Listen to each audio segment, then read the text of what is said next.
there is a bat, Renly will know. I'll wait here. The old magics will protect me.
Savor the field.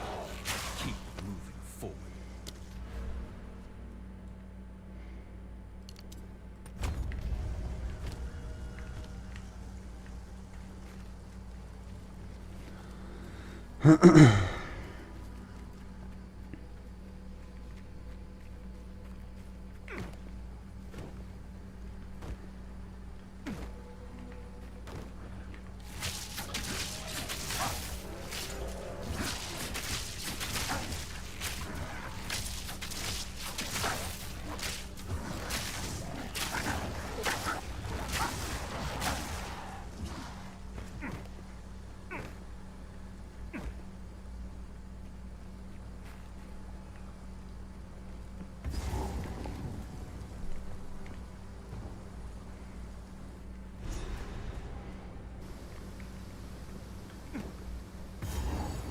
Generations of senseless conflict and forget.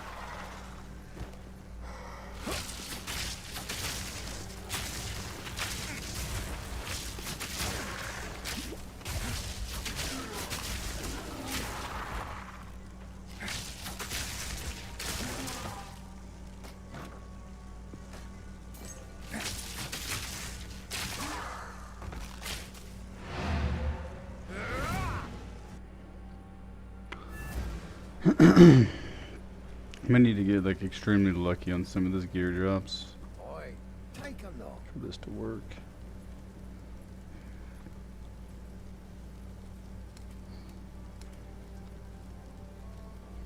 These are just garbage.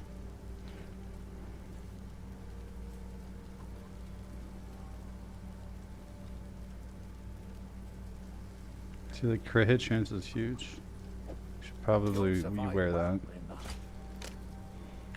Till next time. I don't have an amulet yet.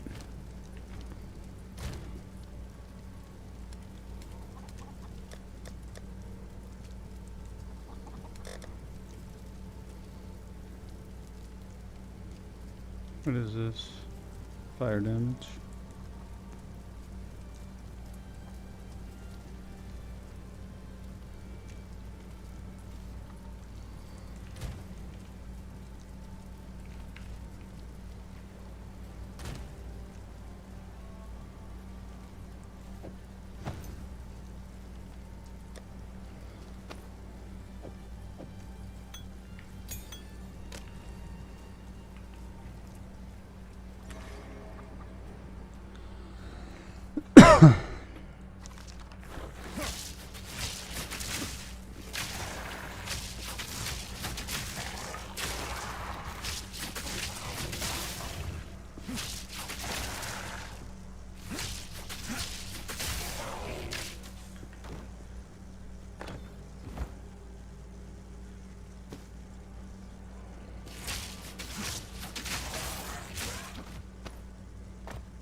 please.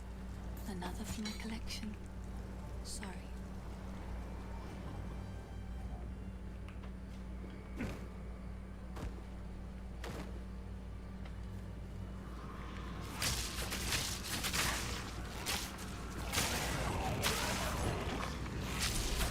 Could that hold the runes I seek?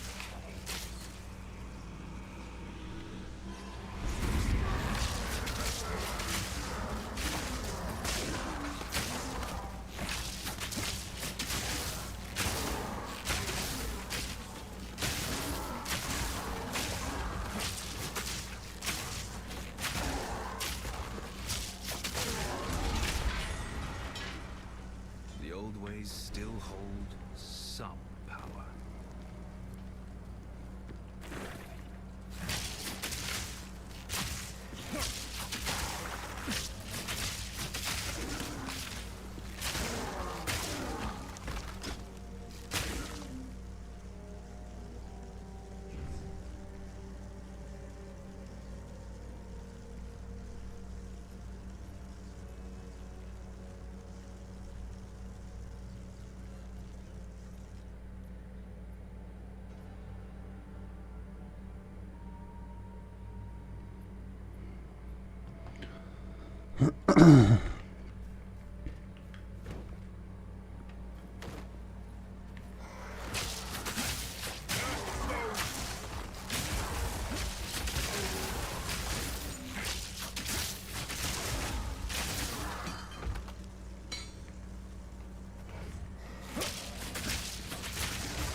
I wonder how much painter's wells go for on the website. There's a couple like early game items that I could probably obtain easily. Make this a lot easier.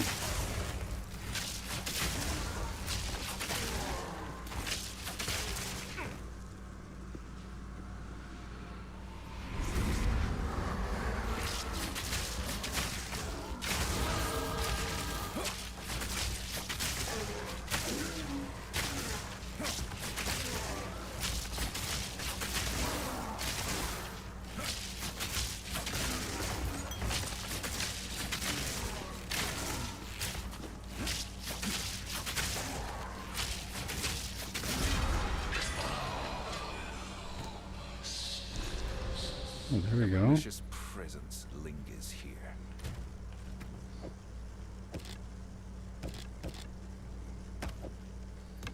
There we go. There's some crit hit chance. What's my crit hit right now? Just out of curiosity. 6% chance is pretty bad.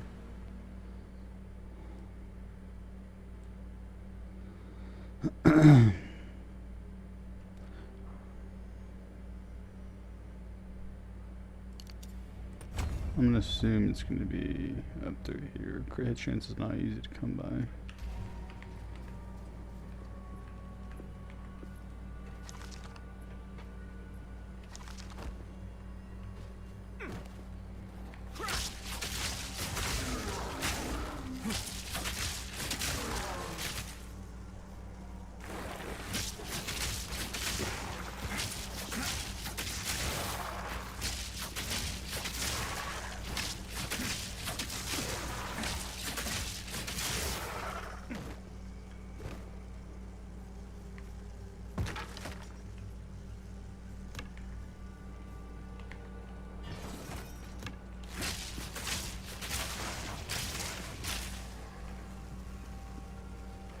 Definitely feels stronger already. I carry few possessions. I don't have use for that.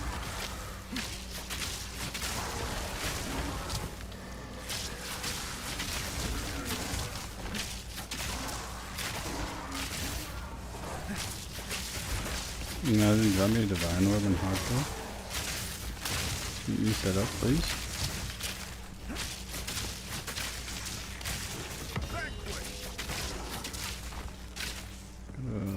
Bell. I have no room for that.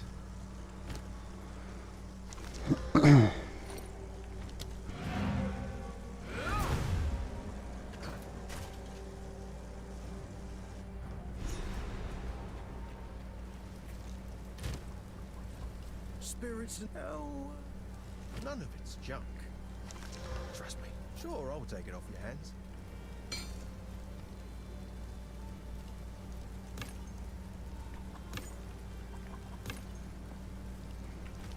See you.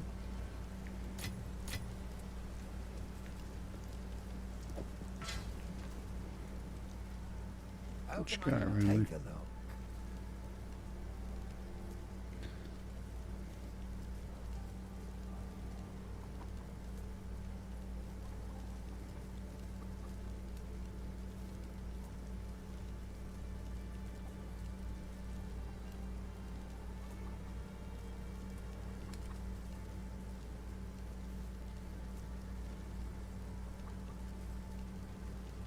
That's a nice helmet.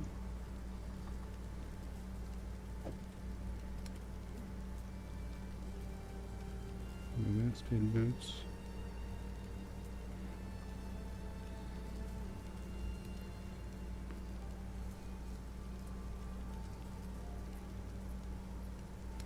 I don't think 10% is going to be a big deal.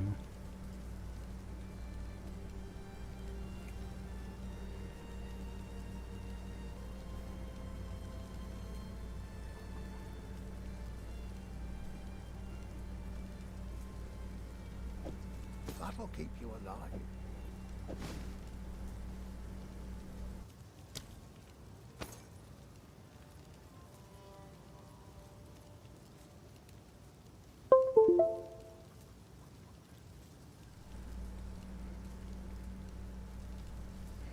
Honestly, I'm just going to sell that piece.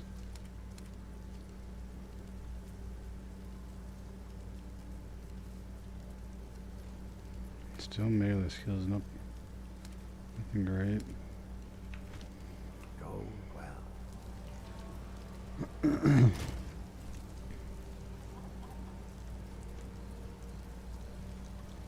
Keep forgetting to check quivers.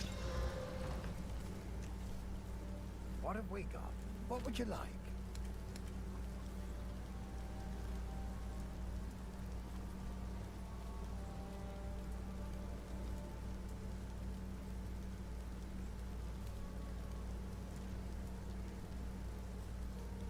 It's technically an upgrade, but Stick to the I carrots. might as well just hold my gold.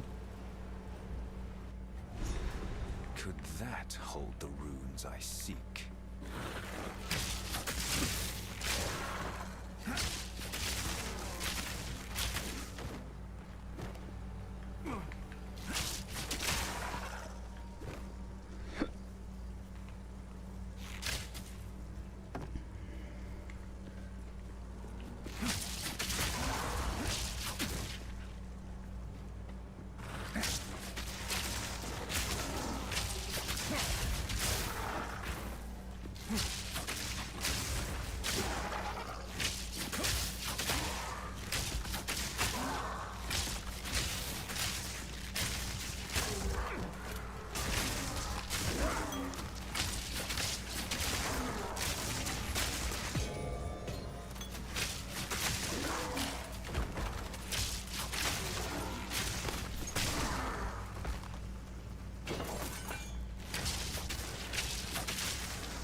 This amulet has strength on it. I don't think this one can have strength on it. Increased, yes, though.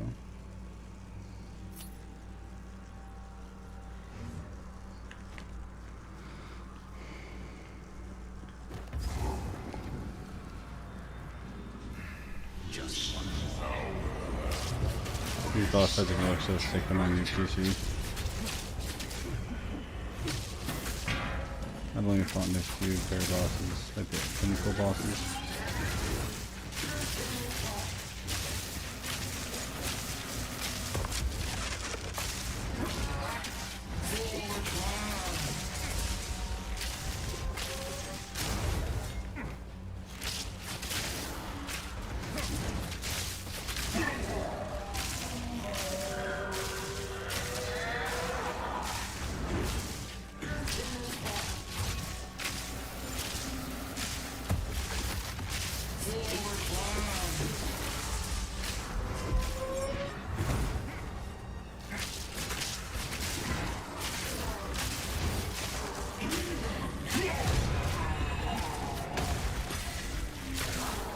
Sleep now and dream no longer.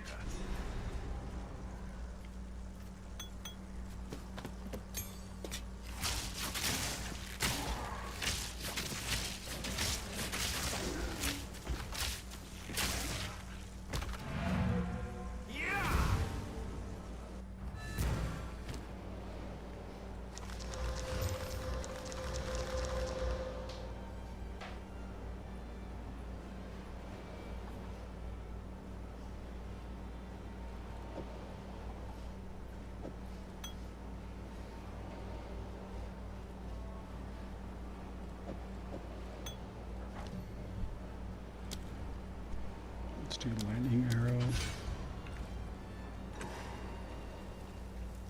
Hey, who knows what prizes await?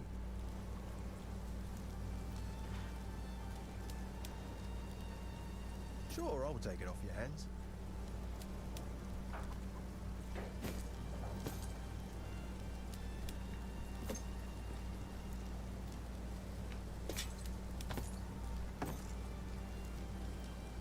I'm not sure what I'm going to do with it, but cheers. Farewell, hero. Here are your spikes, but I would ask.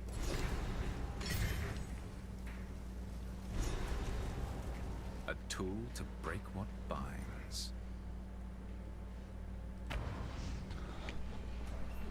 I still have to go find the that You one have tree. them. Stab them into the runewood sights.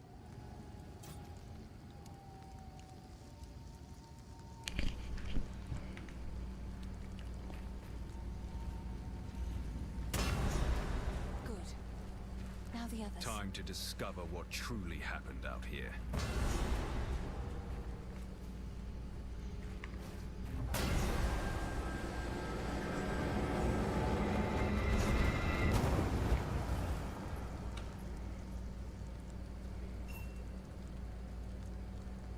He's unconscious.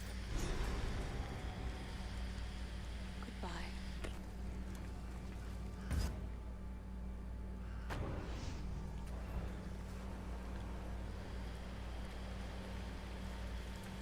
The wound only but grim tank.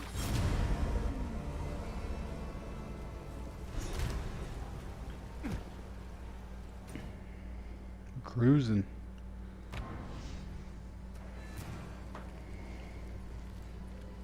Just gotta find Grim Tangle. Foul creature.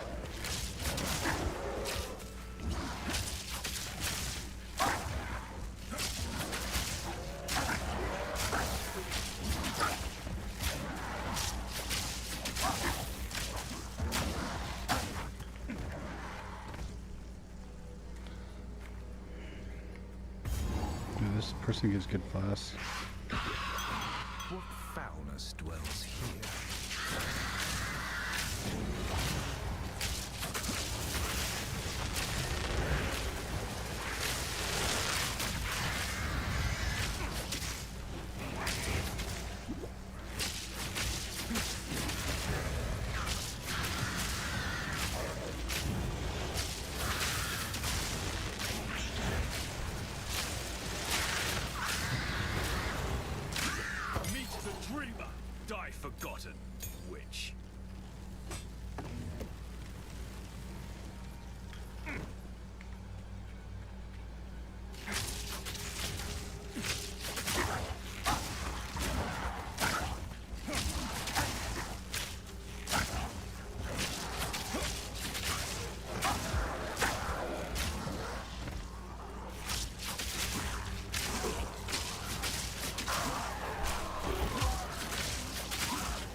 gotcha.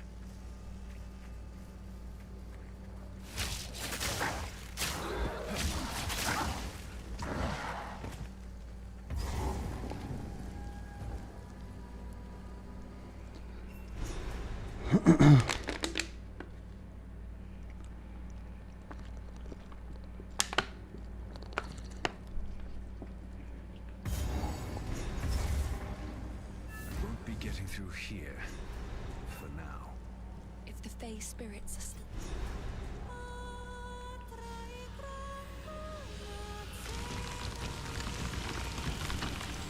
The old magic still thrive. The way's open. Please, hurry. Her singing soothes the soul.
It only goes up 1% off of that one.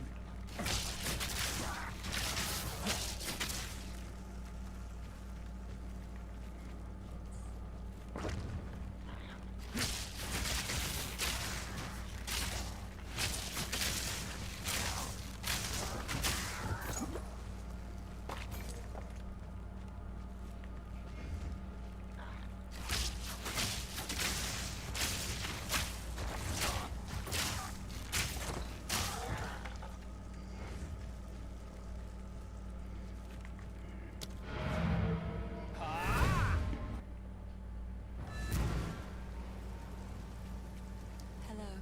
Finn makes fun of my collection, but I think it's charming. Oh, I like this one.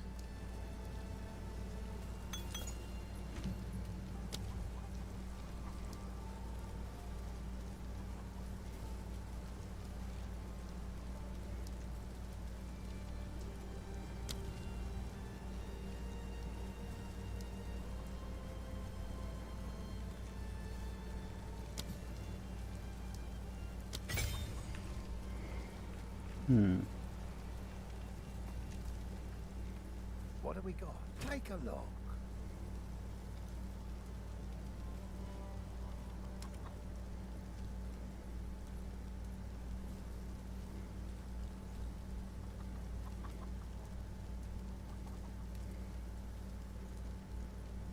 There we go. It's kind of like what we're looking for, something like that.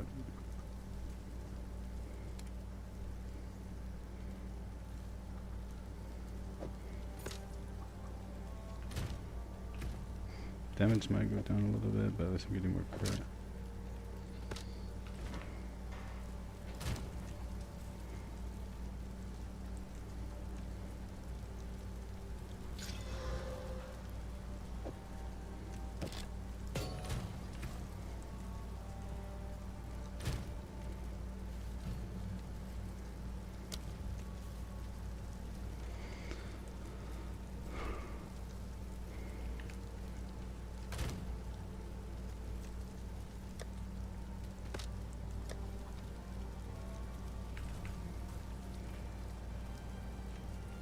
Hello. Finn makes fun of my collection, but I think it's charming. That's actually such a nasty wand.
Come on, baby.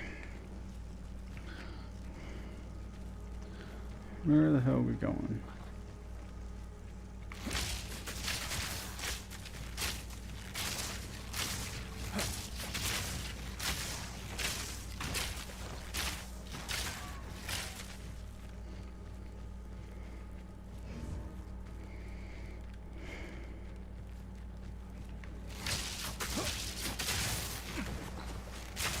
Ready to hunt?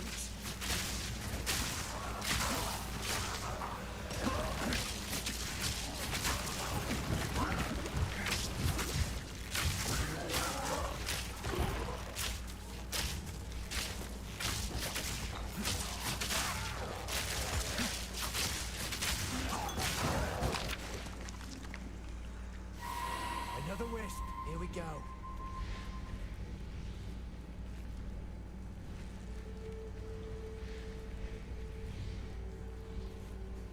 Spirit guidance.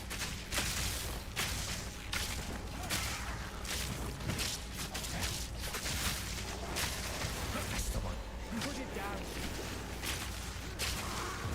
Strike before it slips away.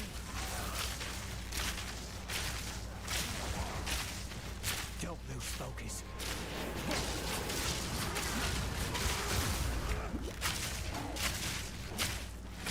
Don't give it a chance to recover.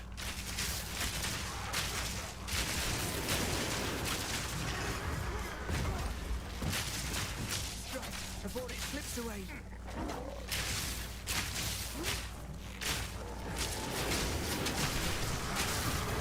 He's the dreamer.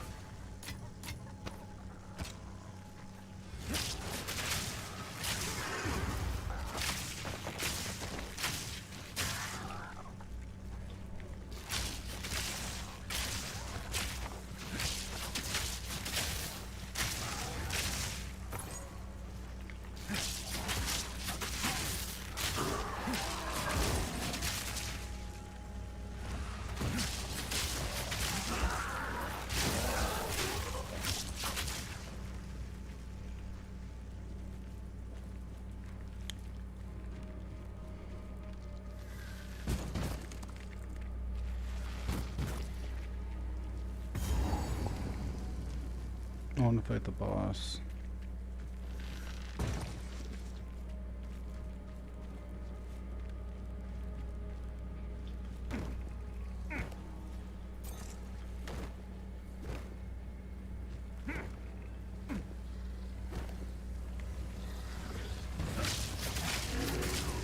Misery and Ogre never ends.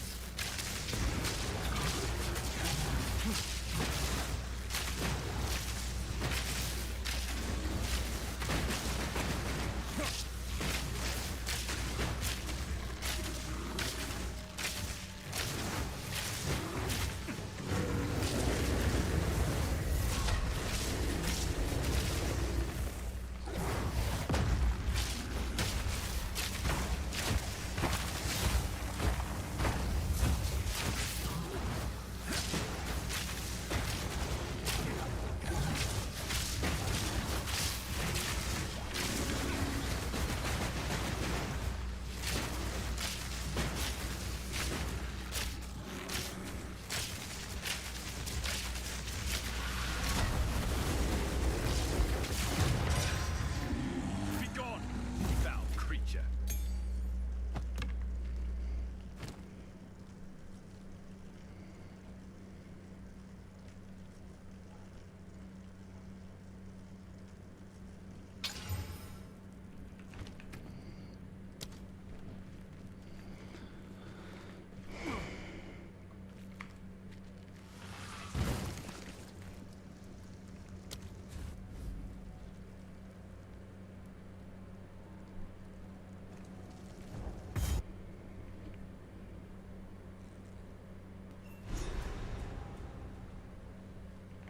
Quickly! My family has been abducted! That bastard has sent for...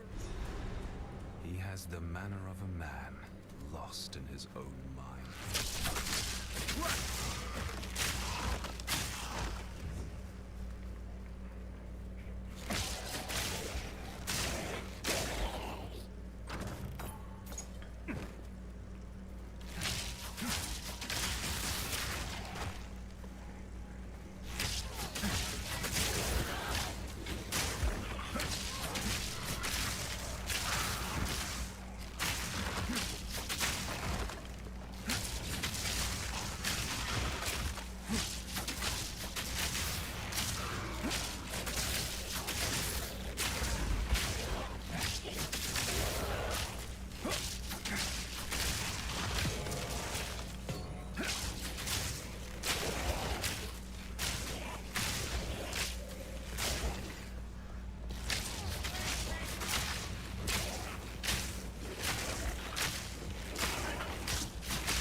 This place harbors an everlasting malice.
Should be Draven's Arena.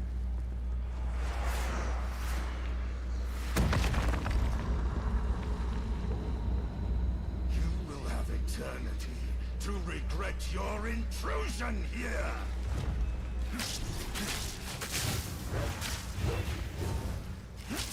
Rend your soul. The spirit's done. Your soul is mine. Rend your soul.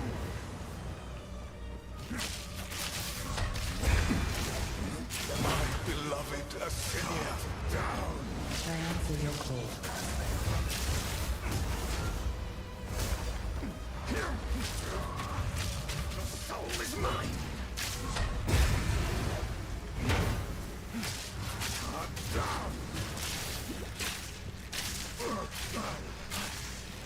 cannot stop me.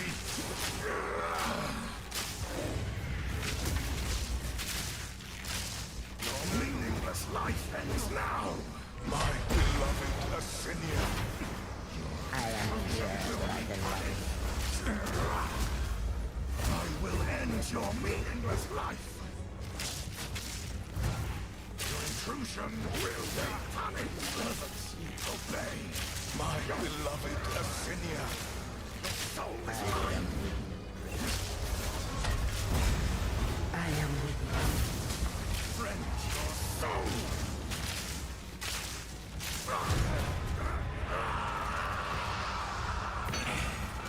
Let the Ezamites buried here finally know peace.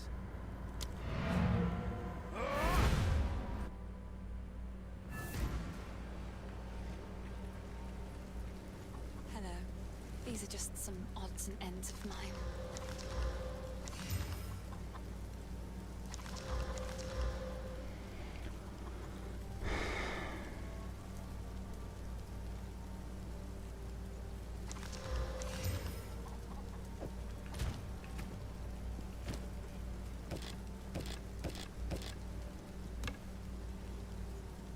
I've collected these over time. I will treasure it.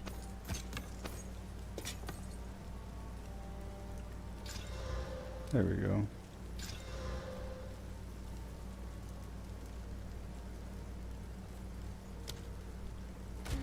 It's something good. Kinda.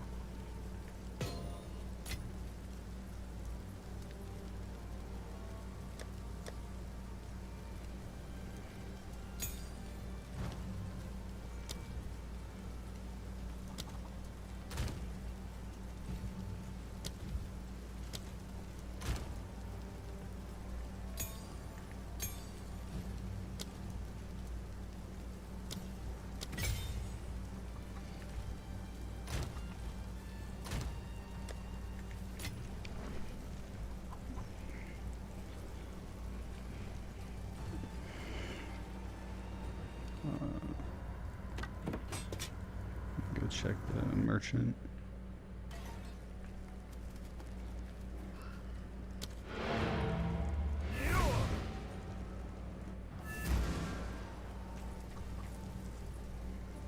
What have we got? Here's what I got.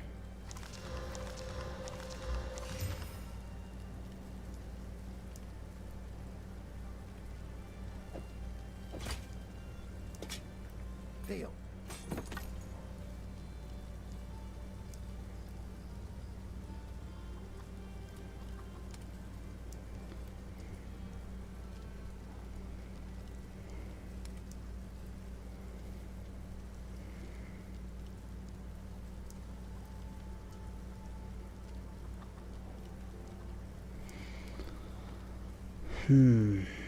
That's a good one.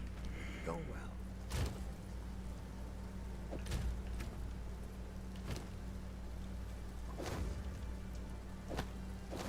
That's fine. Sorry, I've collected the. I will.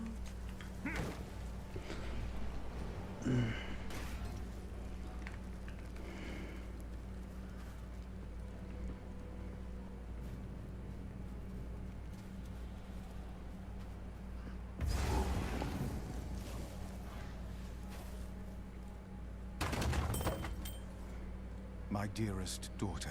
my beloved son.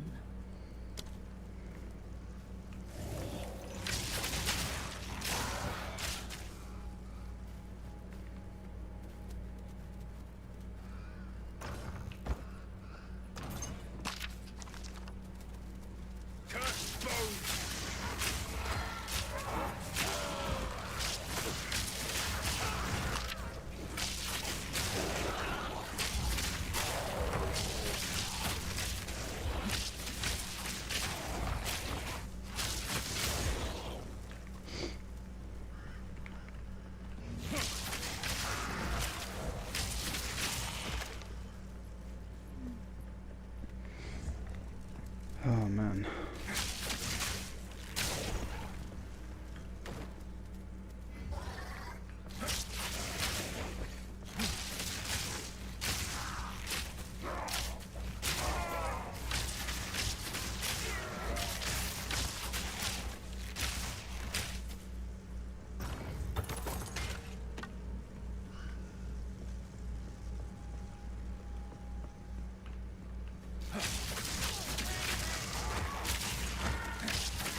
It's actually a nice quarterstaff right there.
Fucking back hurts, man.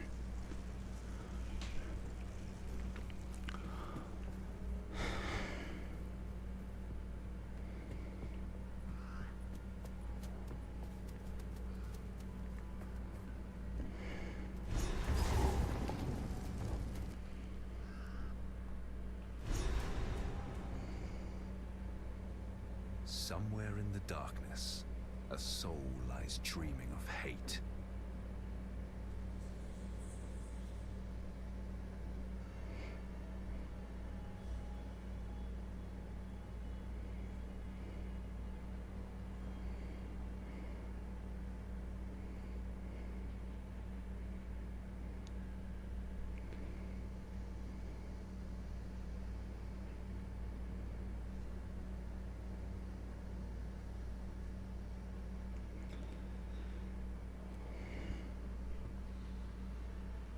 Alrighty.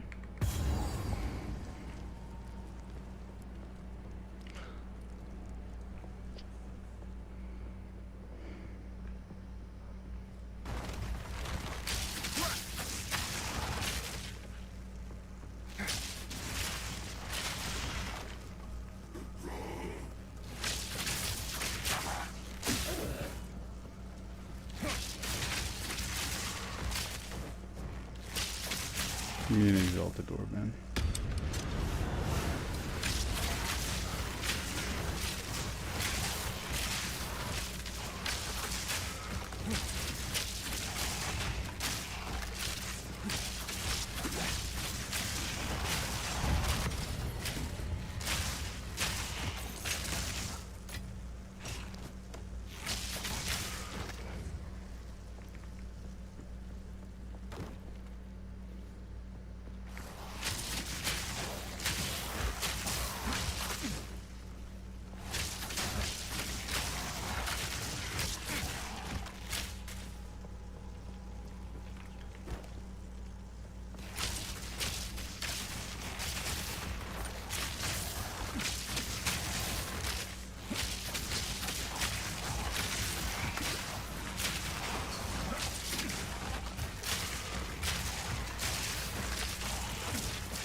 Is this the bow? 1 to 5, 8 to 19. Crit chance is higher, doesn't have the +1. Yikes.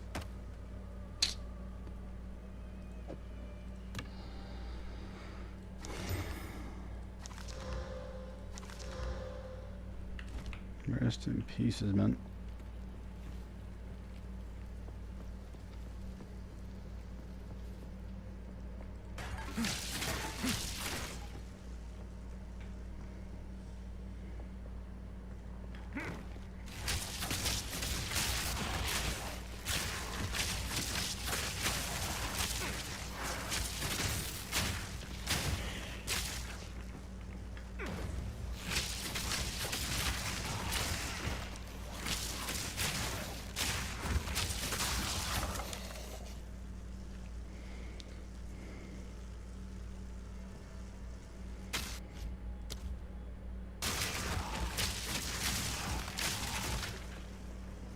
Dude, it reset my entire map.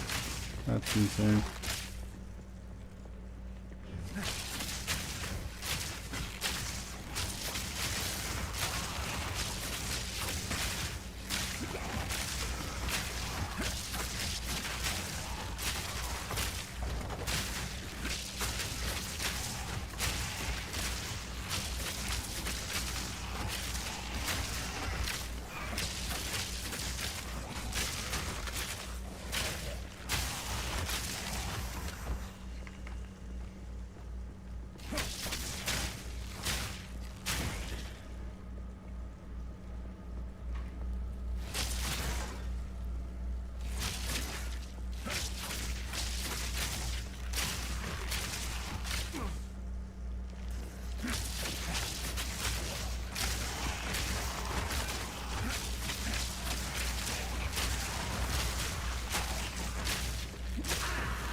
The dream dies.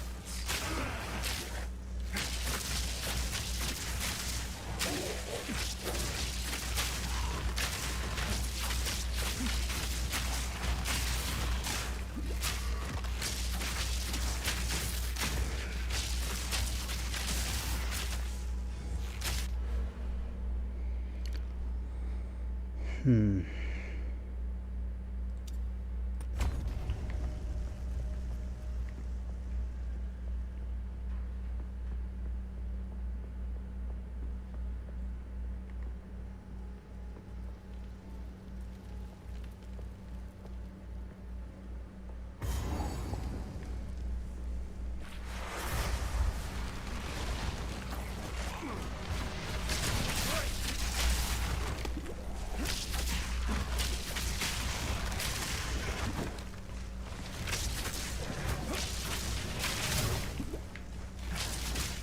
Insane.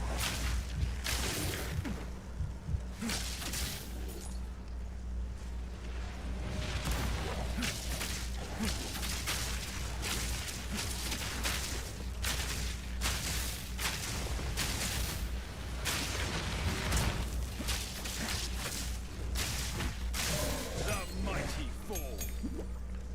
I carry few possessions, and I don't have room for that.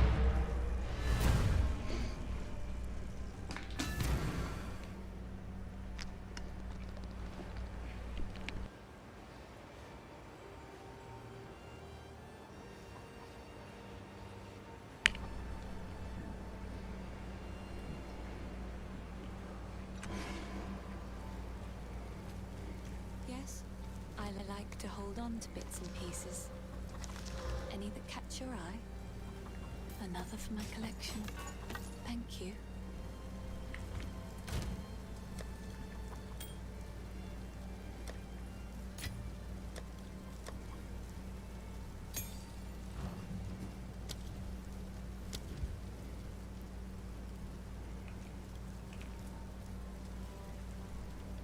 What is it called? Arcane Temple?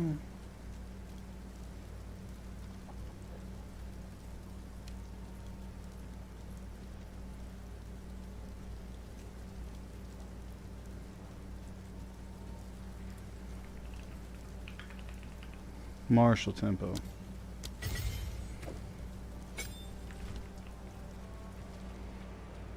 Alright, let's go check what he's got for sale. How's the clearing? Take a look.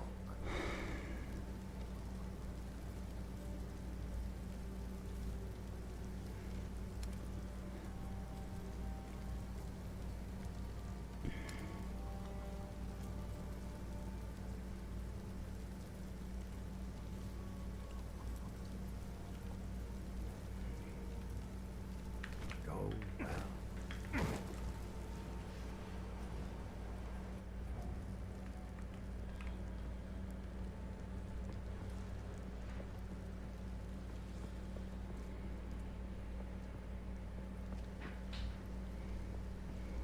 Sucks that my map got reset. And I'm kind of running around with my head chopped off.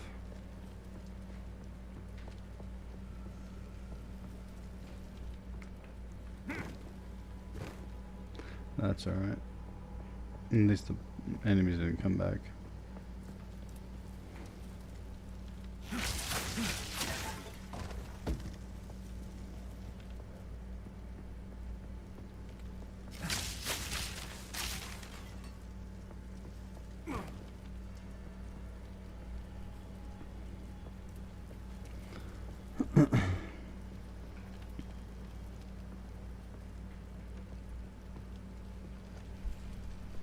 I've been to all these places, man.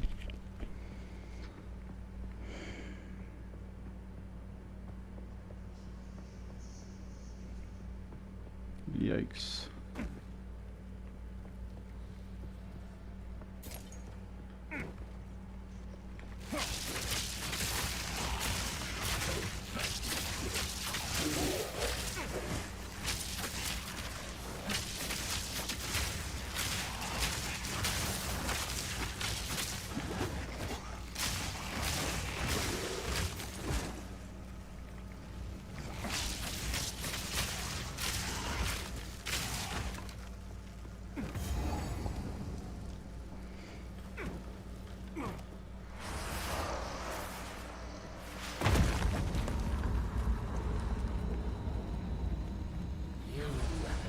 Cinia. Leave this place.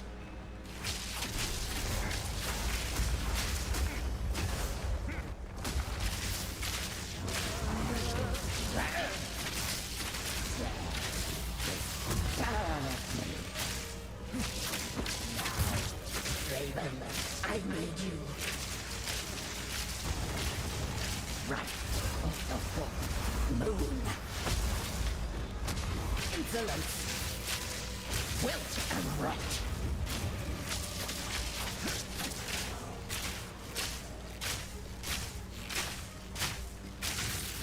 My love, I call to you. I got this shit.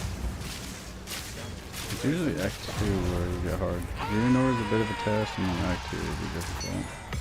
Forbidden Artificial, thaumaturgy that's causes huge. nothing but pain and misery.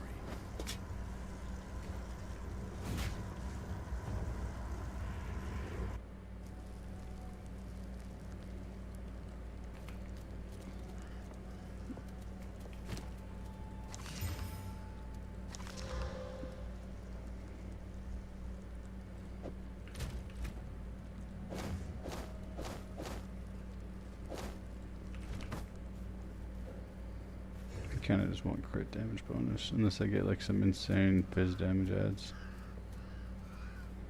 Oh, I should have taken the checkpoint, man. Oh, never mind. I gotta go this way. You have the keys. At last, it's open! Praise the first ones! What is this? Grave! Isabel! Walker! Callum! The family of Count Lachlan of Oldham. My family! This doesn't make any sense! They're dead! Those bastard Eternals! I must make them pay! I must make them suffer! Raven hits hard. Or Lachlan, I mean, sorry.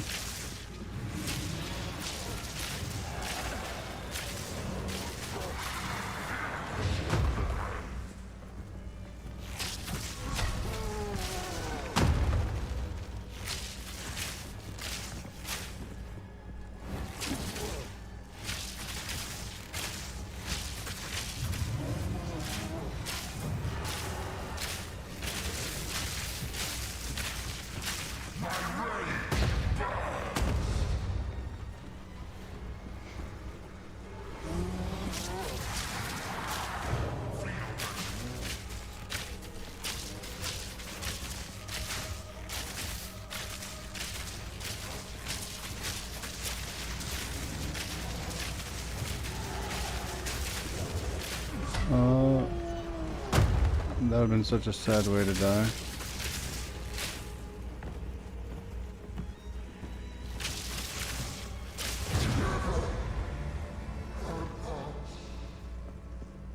Rejoin your family, tortured soul.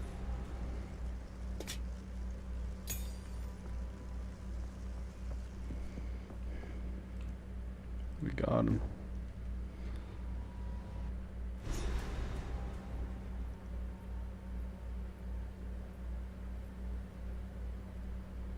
Finally, familiar terrain. I must be getting close to their village.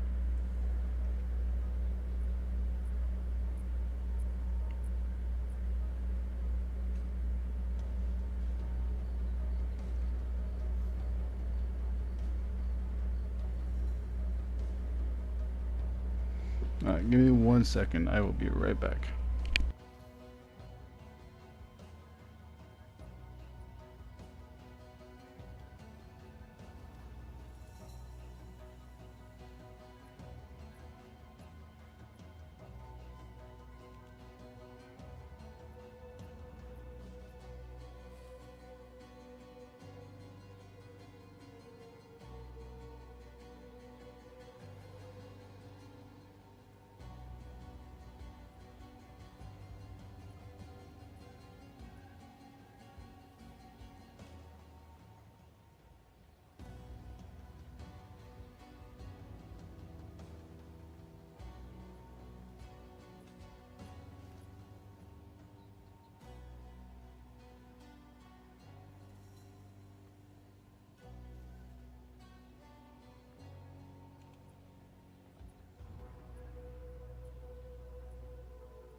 Huh?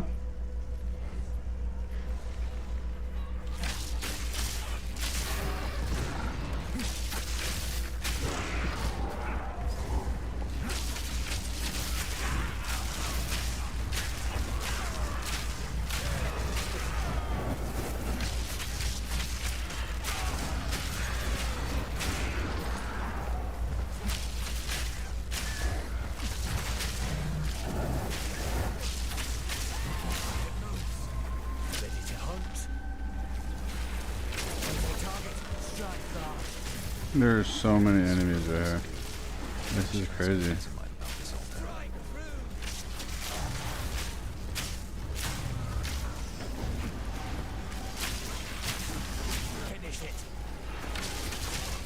Dude, he's killing it all by himself. I ain't even doing shit.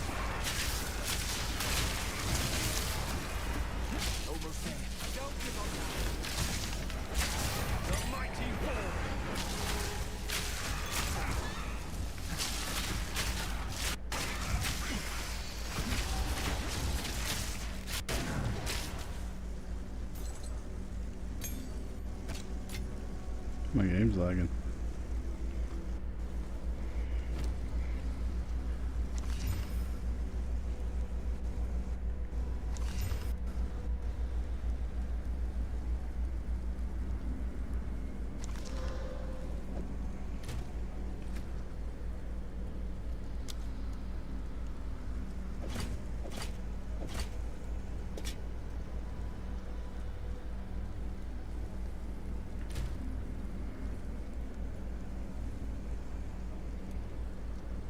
That's overall just gonna be better, I think.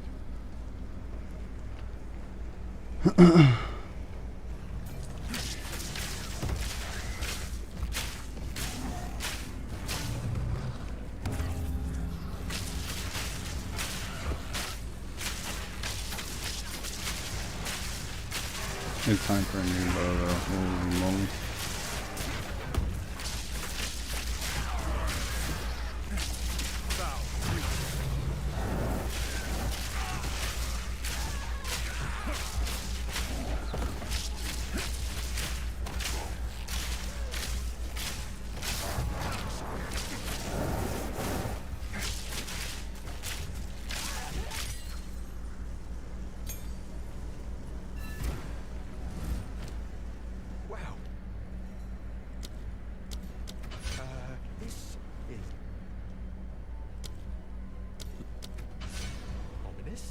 Now see, I used to date something small, though it is full of stuff, hero. But now, I'm gonna get rather Pretty sure this is where the spirit guy is, the King in the Mist. Freythorn, whatever they call it. Thorn Grip. No, this is the Bale guy. Yikes. Please don't kill me. I'm scared. Why am I doing this?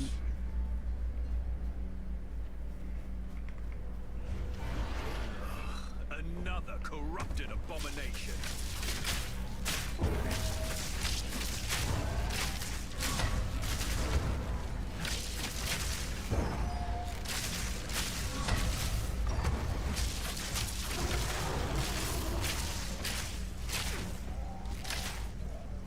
Get back here. Hopefully I don't die. I got a decent amount of defenses, but still.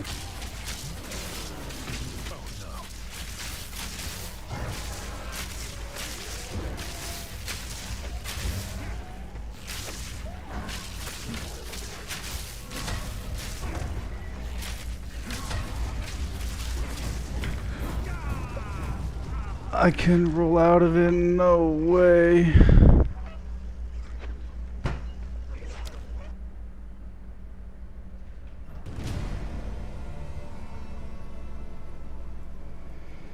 What does that put me in? Am I just in normal now? Oh no.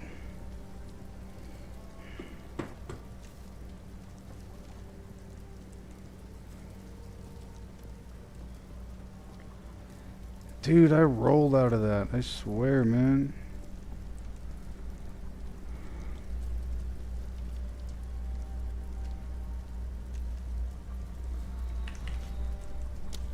Jeez.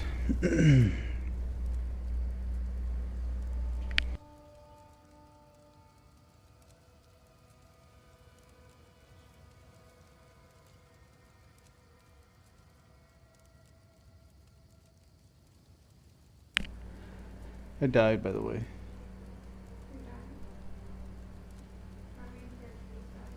Oh no.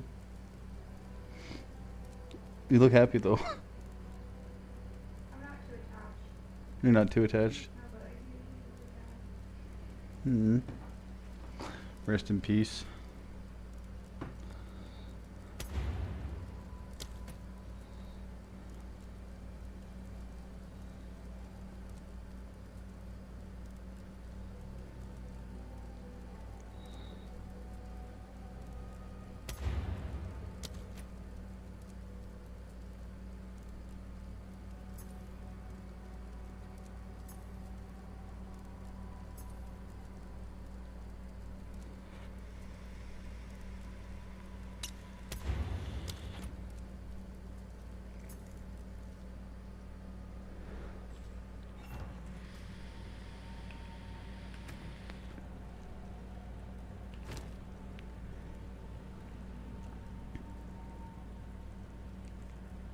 What happened to all my decks?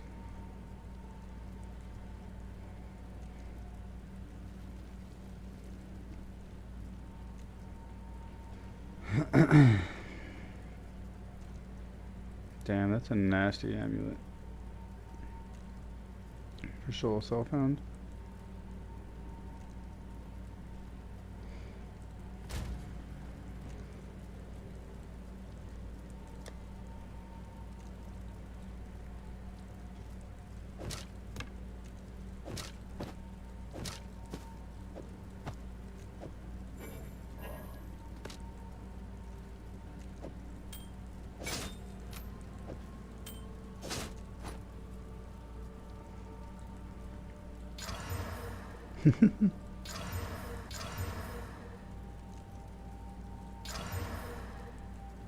Oh, I ripped my movement speed.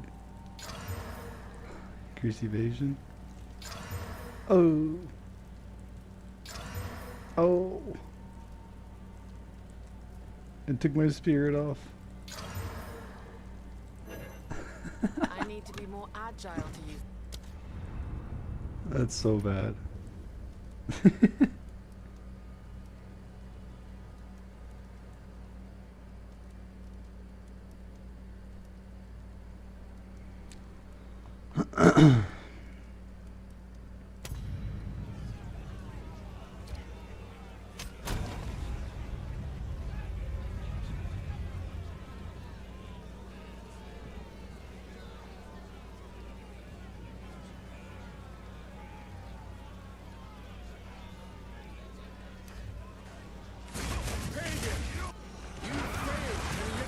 Brothers, just as you have failed in poisoning my subjects against me. Call out to your dreamer. Let us see if he answers.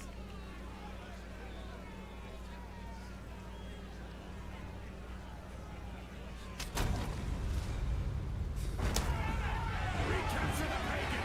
Don't let him escape!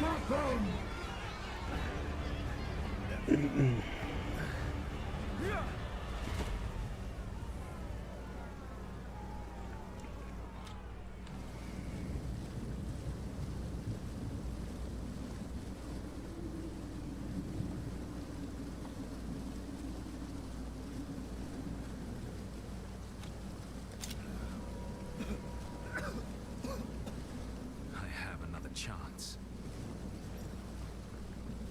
By the first ones, you're alive. I'm glad to see the mill now. I would appreciate it if you could.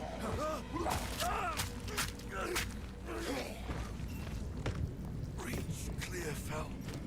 Find the miller. Rest now. I will see about this miller.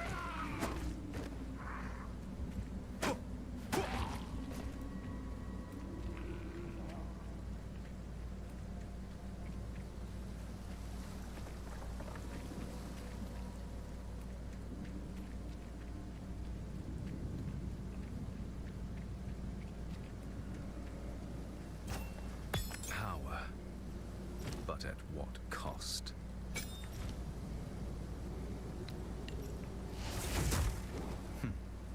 Effective.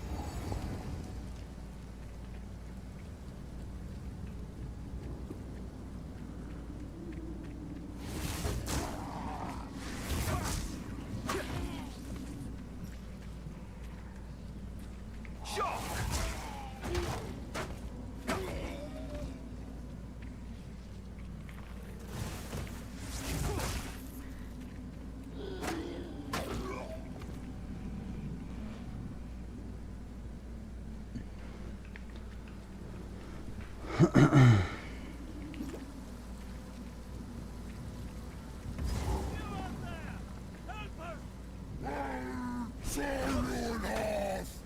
miller has seen better days.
Always beats raw strength.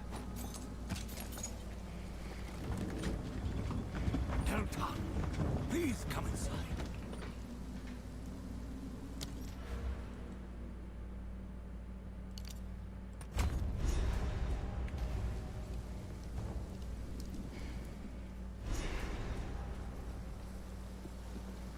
How Renly's then, but I'm Smithfield.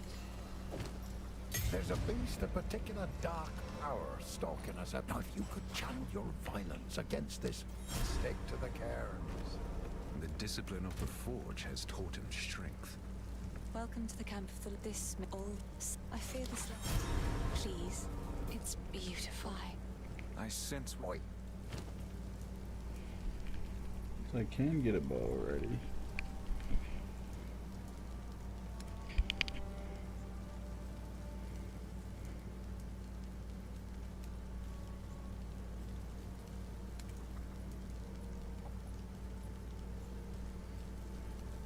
I'm broke. Stick to the cairns. It's gonna make me cut this, that's unlucky. Glacial Cascade does.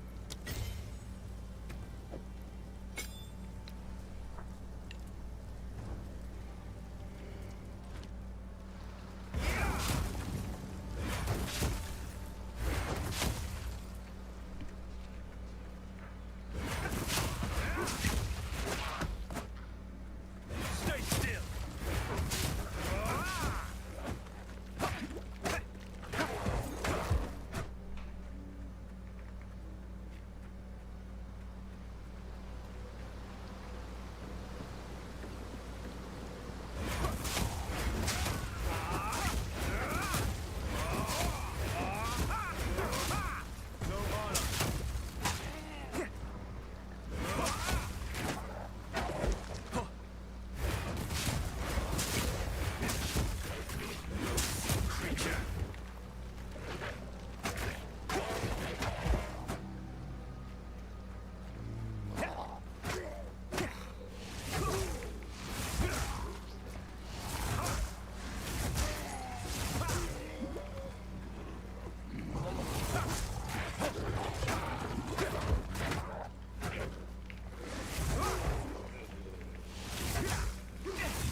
but another milestone on the endless path.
A foul lair for a foul creature.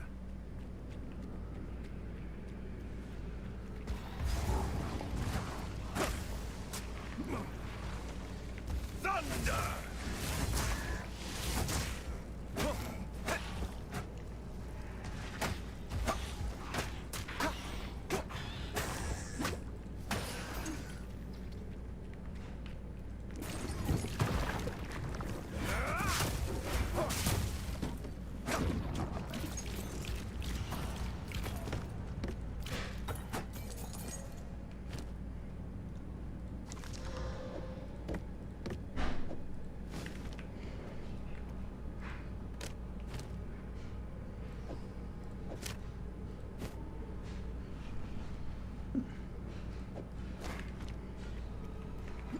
There we go. Now we got some ES going on.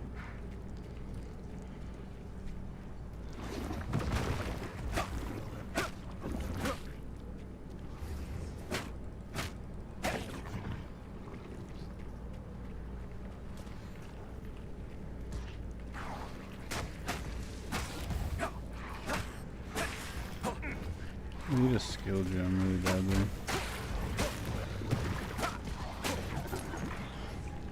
Fate is sealed.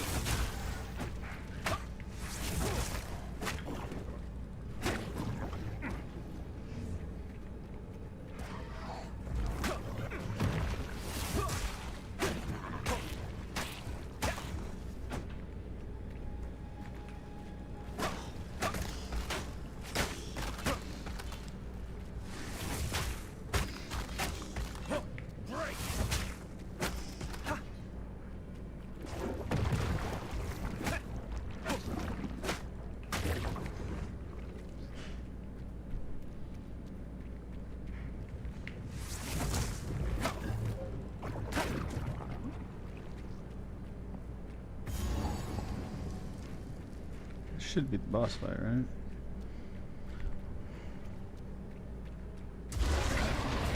Twisted nightmare.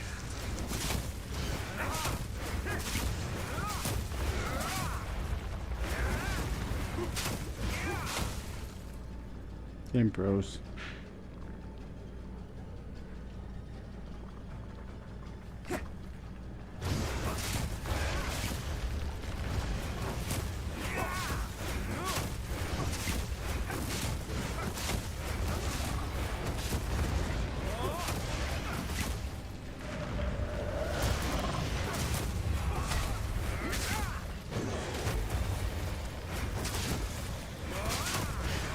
The tail.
Here to hunt, are you? A mix. See that? Don't worry. Ready? Go on then.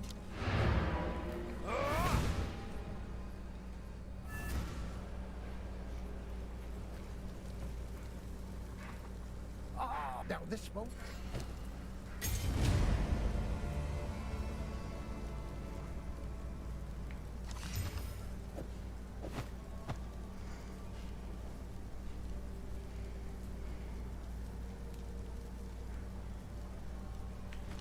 How's the clear? Anything take your fancy?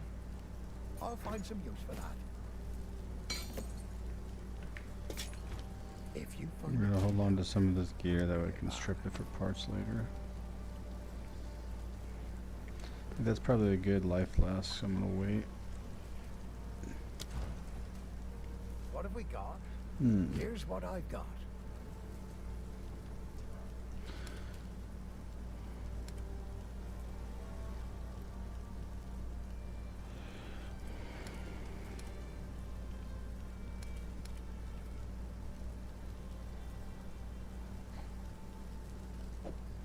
Oh, that'll pack a punch.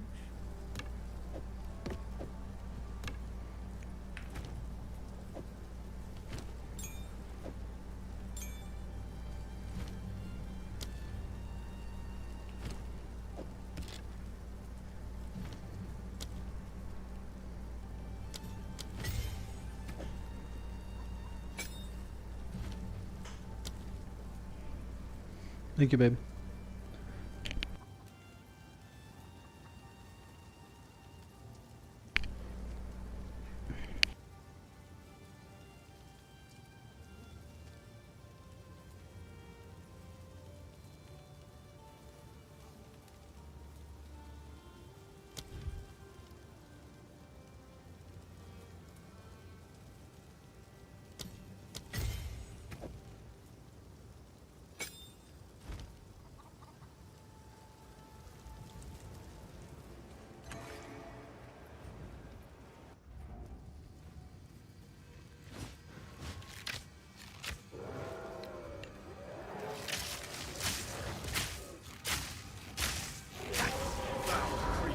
Try and keep up.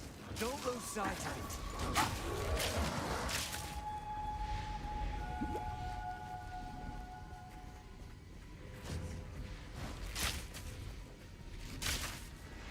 No time to tarry.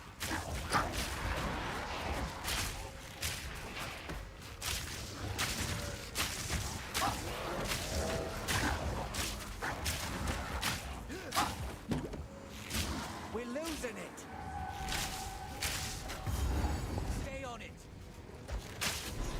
That's the one. Put it down. Almost there. Don't give up now.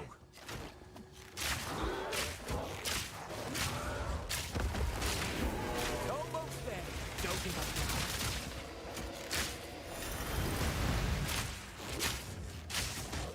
Strike true.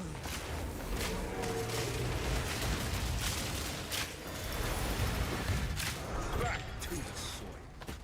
Come on now. Let's end this. What foulness dwells here? That were a good hunt.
boss is annoying.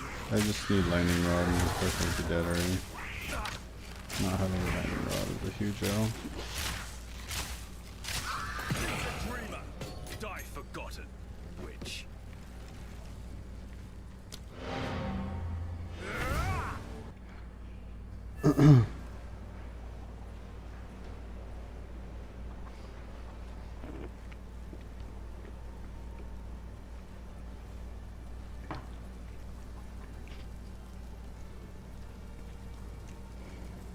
Hello.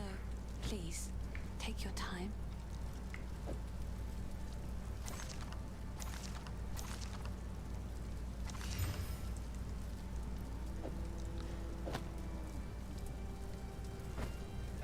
It's beautiful. I accept.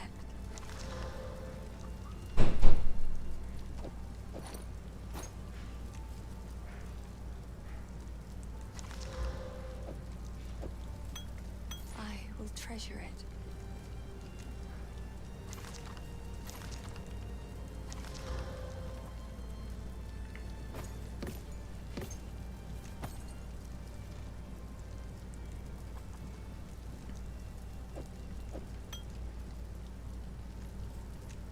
Another for my collection. Thank you.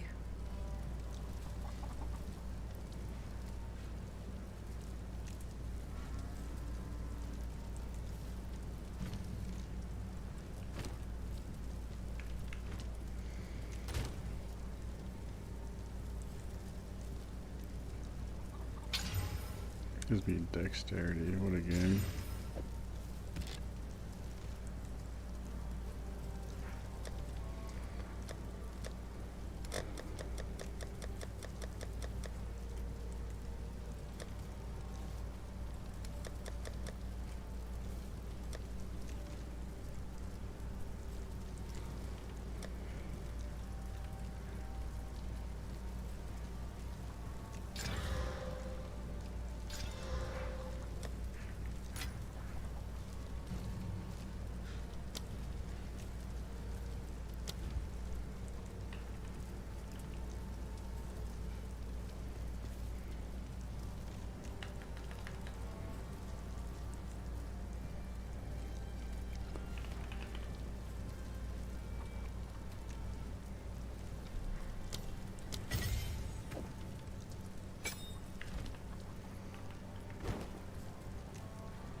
Be getting through here.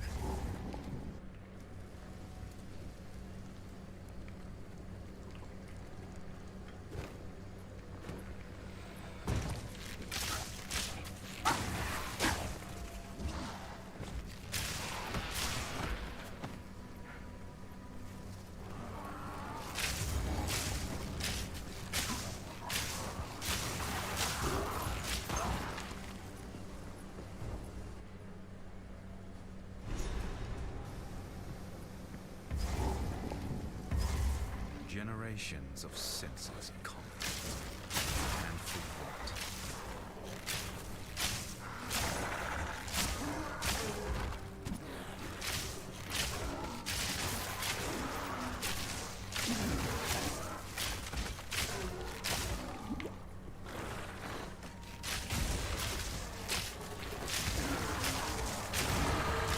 favor the feeling, but keep moving forward.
A malicious presence lingers here.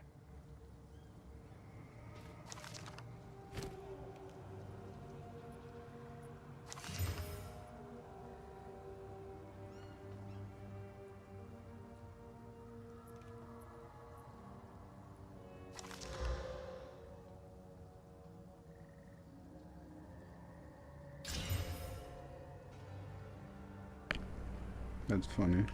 Didn't even make it do more damage.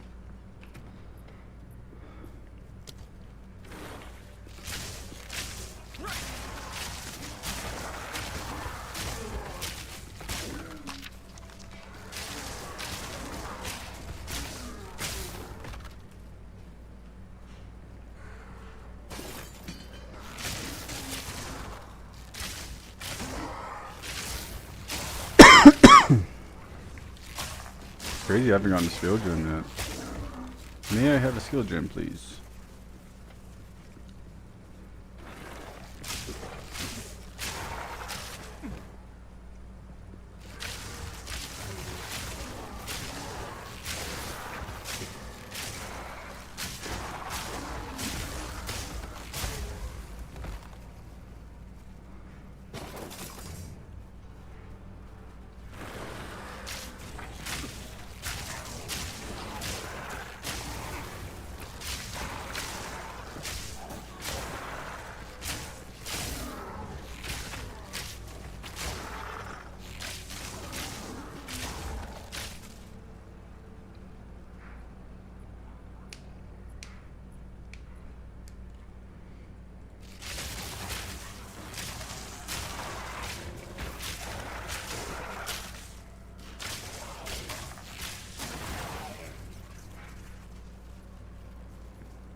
Wow. Wait. Can you start us off with a prayer?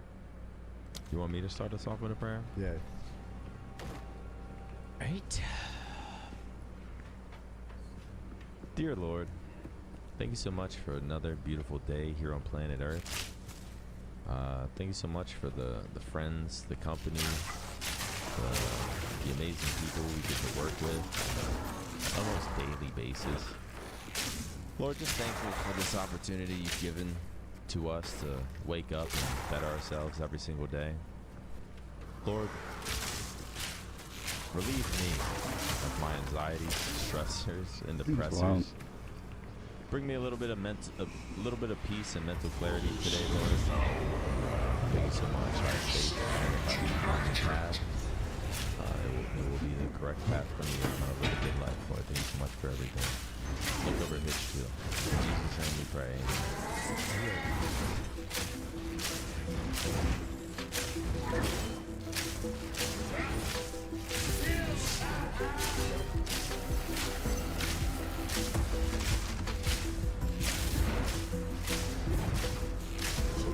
You know, just doing that.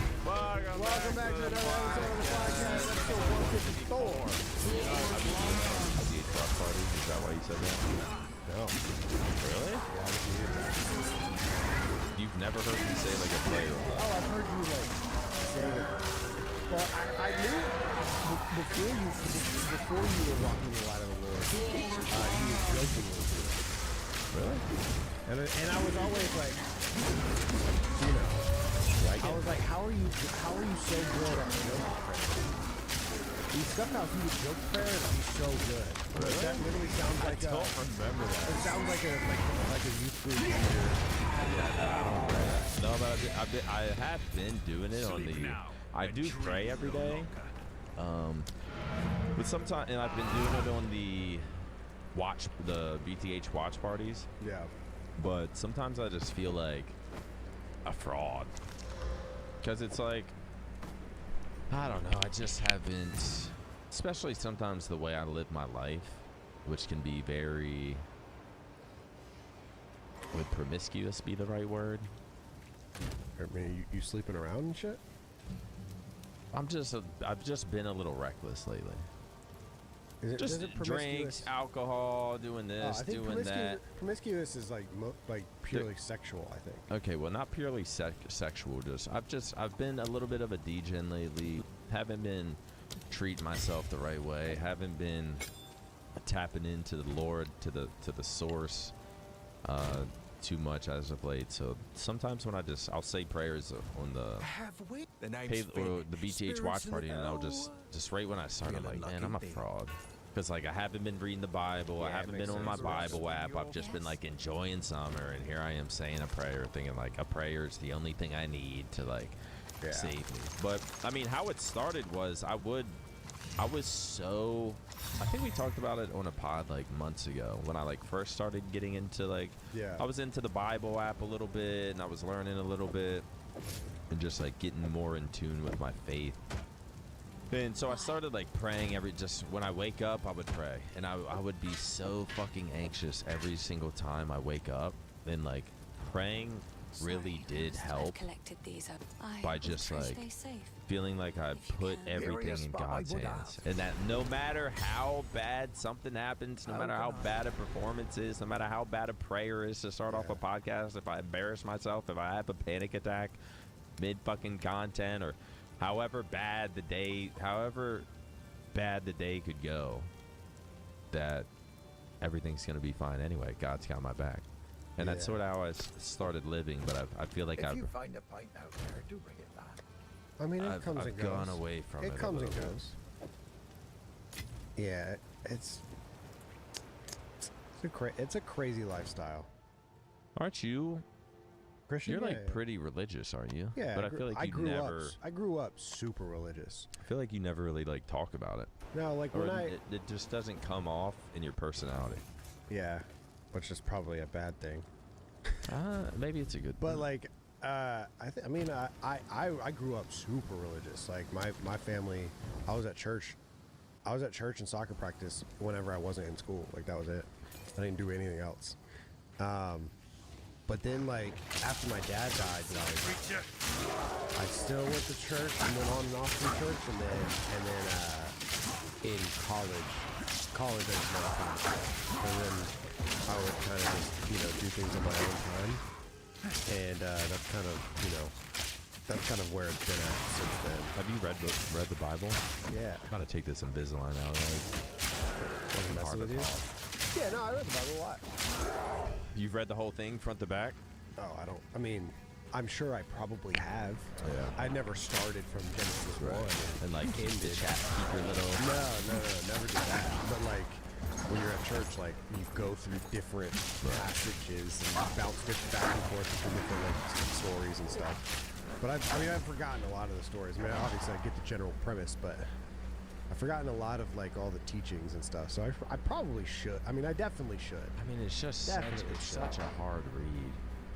Like I can't like it's a hard read. Just regular books.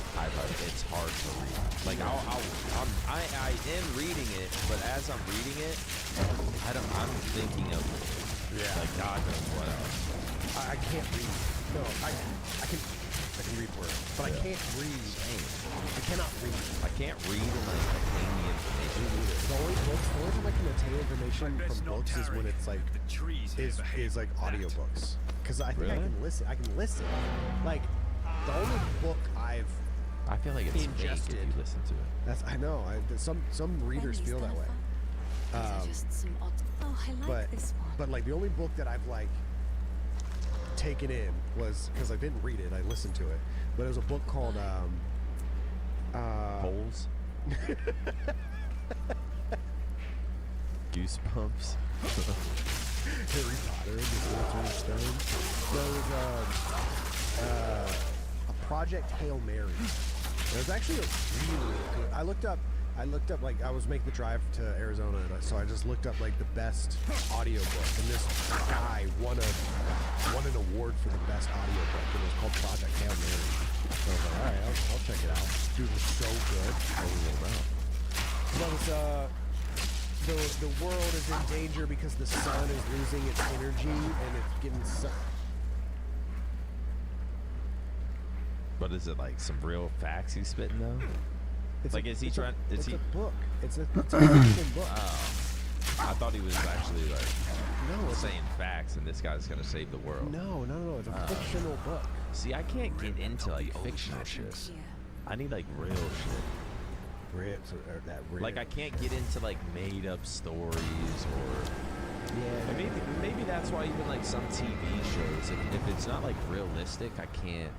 You can't into get it, into, like Game of Thrones, medieval stuff, or I'm like, bro, a dragon, you know? Like, come on. But if it's like Breaking Bad, where I'm like, you're like, ooh, the cartel, a chemistry professor, you know, is dying, and these are his, and he starts to do all this shit because he's dying, and that I can believe. But like other Love fiction Island, books, you like Love Island? I've been watching Love Island, but it's mostly for women. Yeah. No, But my God, have you watched a single episode? I don't even know what it's about. Dude, I'm guessing. Let me guess. No, that's Guess a what- nice ring guess right what there. Love Island A is bunch about. of really hot But people. I've got no money. Let's say 8 of each. Eight guys, 8 girls. They put them on an island together, supply them with fitness equipment, alcohol, pools, put them all in bikinis, and they have to pair up.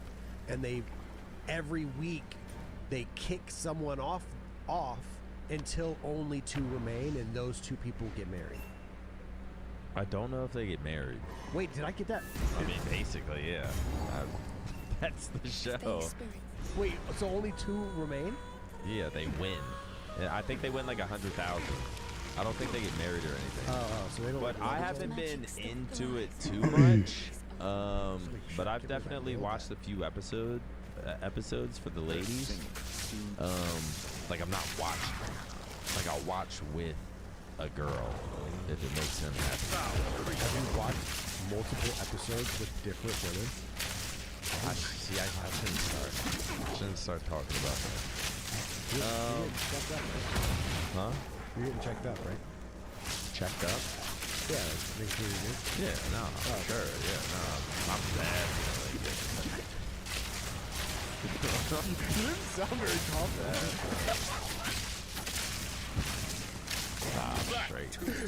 Straight as an arrow. Yeah, I get you.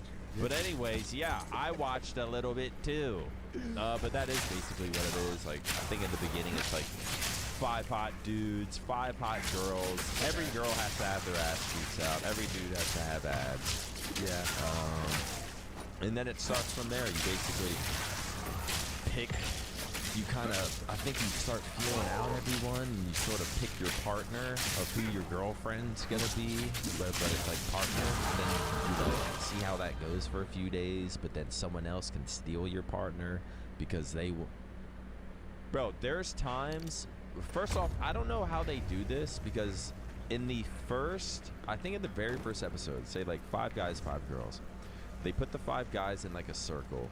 And they like blindfold them. Yeah. And then the girls go one at a time, make out with every single guy, and just to see like what the first connection's like.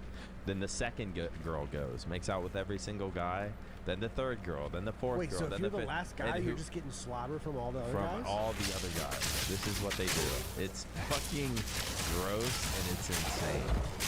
And then it's like it's gross. And then the same. Yeah. And then the same thing, then they sit the girls down, they blindfold the girls, and then the guys go around, kiss every single girl, kiss every single girl, kiss every single girl. And from there, they'll like stand the guys up, and I think, the girls will be like, who are you feeling right now? And they'll base it off like the kiss, and their looks, and so they'll pick like, they'll pick like 2 people they're interested in. Okay. And then the guys it'll flip, and it's kind of the same thing. And then from there, they kind of trickle it down to picking their partner. But it's just like, bro, and they do that every episode or every other episode. There's some kind of circly makeout sesh to where they're all just like kissing each other. And I'm like, bro, if I started dating, say I start dating someone, and we get serious and we're girlfriend and boyfriend, and then I find out she was on Love Island season 1, which was, I don't know, say like fucking 8 years ago or something. Yeah. So I'm like, I have to go back and see what this was like. Like, I feel like you would have to.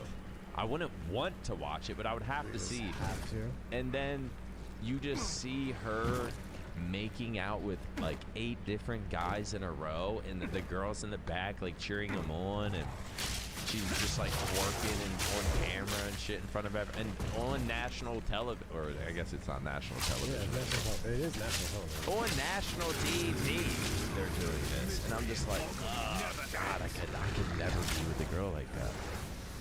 Like if they did that privately, and then I just would never have to know.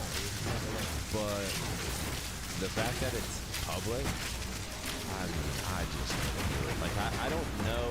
Well, first off, they're all going to come out of this millions of followers, brand deals. They're going to get rich off this. So I guess, like, there's this one girl named Huda who's like, people were kind of calling the hottest. And Huda, Huda. Yeah, look up Huda.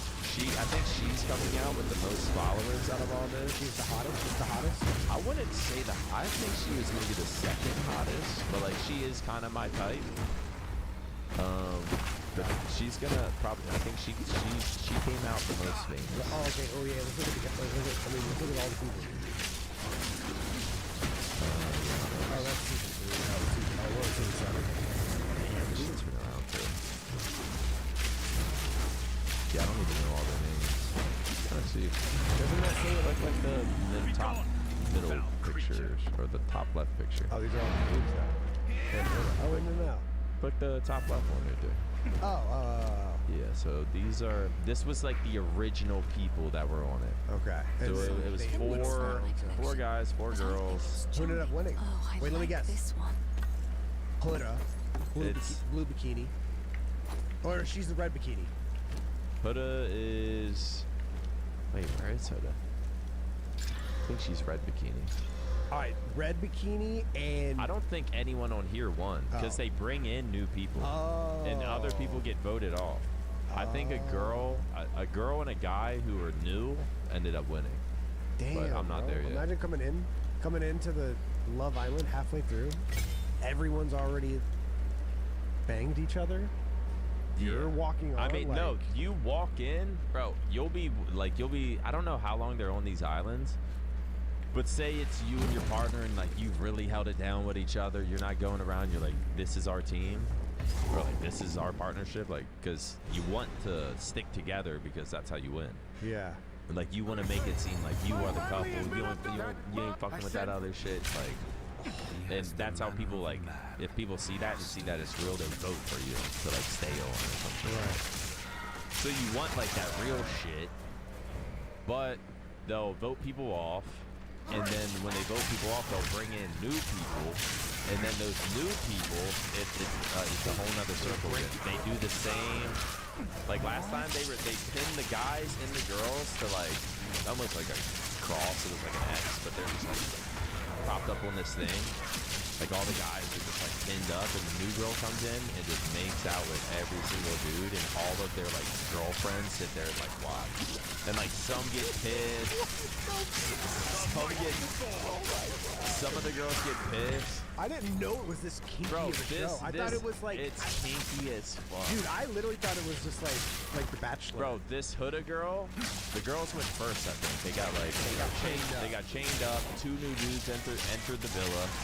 And so the 2 dudes all went around, made out with the girls, and like they're kissing Huda, and like it's fucking 7 seconds long, wet as fuck, tongue, and they're showing it all. And then the next dude comes, makes out with her again, same thing, like 7 seconds, tongue, sloppy, everything. And then this it's is an iron ring, nice. So like good luck right like there, this, brother. and then her partner's on the back of the X like this as well, and they just turn it. So now Huda's facing the other way. A chance to And roll then some it's the more lightning voice on turn. it. No, and then they bring it. Then they bring the new girl on. Let me just double check right Then now. they brought one new girl on. She goes, makes out with everyone, and the dude Huda was with was like making out with her, and Huda was like this, and they got like pissed off, like, okay, that's enough, or like some shit like that. And it's just like, you just made out with 2 dudes for like 7 seconds, sloppy as fuck, tongue, everything, and it was just like an insane like double standard. But this show is just, I don't know, bro.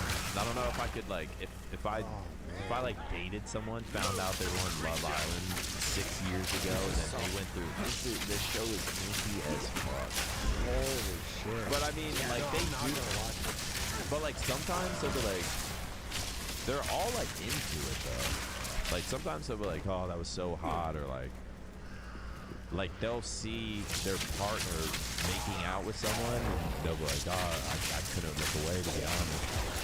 And then it's just like, bro, it's some fucking freaky ass shit. And you gotta wonder how many of these people have boyfriends and girlfriends in the real world.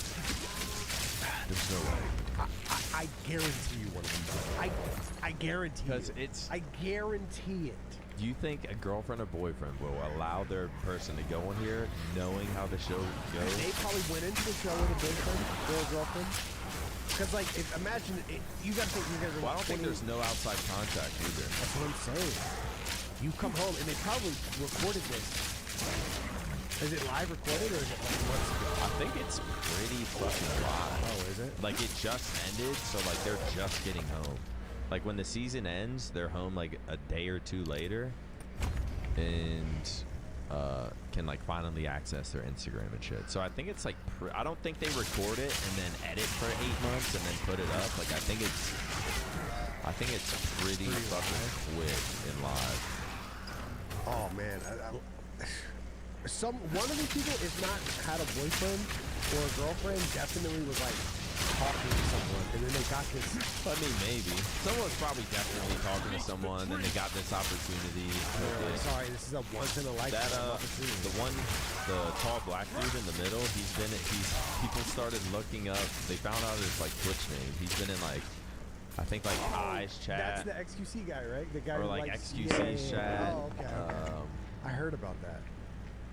That's crazy. So yeah, that's kind of interesting. That because you can tell your girls you talk to, all the different girls you talk to, like eat it up and shit. Dude, they all love it. Every single female just loves Love Island. And it's like just when porn, it's just porn, but just the sword. When I watch it, it like pisses me off because it's everything I hate. But I like. You can't look away. Yeah. Oh yeah, he's on stream with Kai. Was this after the show? Oh, I guess yesterday. He's already appearing on streams and shit. Yeah. But like everything about the show just fucking pisses me off. Sucks. It's just I hate hot dudes. Yeah, me too. I hate beautiful women that wouldn't talk to me. And then I just get to see them have all the fun with each other. So you wish you were on the island. You want to go to an island. I would not be able to handle this island. And also I looked up, I was like, are they like just drunk all the time? Apparently they're only allowed like a glass of wine or like 1 or 2 beers a day. Really? Like they want to keep it like sober, because when you start throwing alcohol, it'll probably be some crazy shit show fight. Let's put 10 hot people on an island and give them alcohol, like. But it's just everything that I hate. Like I hate I hate just fucking whores and being a whore. And like the shit that like they like during the show, they'll try to like make their man jealous, and like they're just making out with other dudes. They're sleeping in the same bed as one dude, but then they're making out with another dude. And I remember in the beginning, Huda lied about she was with her partner. I don't know if anyone gives a fuck. No, I'm interested. I bet you there's people. So in the beginning, Huda's with her partner, who's the tall black dude in the middle. And they're kind of like this, like they were kind of like locking it down. And then they were all sitting in a circle for like some little challenge thing, and then he was blindfolded, or everyone was blindfolded, and then the main person who like narrates the shit or directs the shit is like, who here would like an opportunity to explore a different partner? And Huda was like this, and then so everyone who raised their hands got a chance to go kiss the person they would want to be interested in, or like they have an interest in. And like, keep in mind, her dude is still just blindfolded. Like a ringer, man. He goes up and go kisses. I think the guy beside her, Ace, the other black dude with like that tattoo, goes and kisses him, comes back, sits down, and like no one ever knows. And like even Ace is just like, I don't know who this is. Yes. And then basically, Huda and Jeremiah, what are the chances of that? she ends up lying to him and says like, no, I didn't get up. And then he's like, oh, okay, cool. I don't know if it's good. And then it's just on camera. Seems like it would be good. And I'm just like, oh, how are you? Like, really you know, good. this is on fucking camera. Oh man. And then basically some shit comes out and they start breaking down like, yeah, some girl kissed me. And then Jeremiah's like, well, I know Huda didn't get up. And they were like, wow. Who could? And they start doing the math. Well, I got kissed, she got kissed, and then I know she didn't get up, so it's either Huda or this girl. And then I don't think this girl got up. And then it became like basically just got caught in a lie. It was fucking weird. But yeah, there's so much drama within the show, and it's, I mean, they picked the right personalities. Everyone on this show is everyone on this show, they might actually be like coolest fucking person. They just have. but they You can't go on there and be like, I'm cool with whatever. But like, your personality has to be like sort of the fuck boy, the hot fuck boy that like knows how to play those games with women, and the women know how to manipulate and try to get every guy to like them, and playing games behind their back and shit. It's just a whole, I can't believe I've only watched like a few episodes, and here I am explaining it like I'm a seasoned vet. No, it's an interesting show though. Interesting show. I don't even know how the fuck we got here. I thought I was talking about Breaking Bad or something. We were, and then I said, you like that real stuff like Love Island, and then you went down a rabbit hole. No, I watched it a little bit, but sometimes it's just like, it just sickens me. It fucking sickens me. I got stuck in Miami. I went down to do the Chris Williamson. Chris Williamson? Was he? That's funny. What does he do? He's like a massive podcaster. Really? And he's like smart as fuck. He's actually probably my my favorite eye podcaster. itches, man. Really? I've never even. Bro, actually, look at this. My Instagram story from last night. This is it. Up to this point, what would the audience be screaming at the screen? Tell me to do with your life. What would the audience watching the movie of your life be screaming at the screen, telling you to do? And I think it's a very orthogonal way to look at. Fuck. You should I not already have know just the showed me answer, that. what I should be doing. I'm just scared of making me. Yeah, you gotta watch Chris Williamson. It's funny we brought him up, and he's just on my Instagram I story. don't know, but I'm not in the spot to watch it. What did he say? What would, if there was an audience watching your life as a movie, what would the audience be sitting there screaming at you to do, or maybe even not do?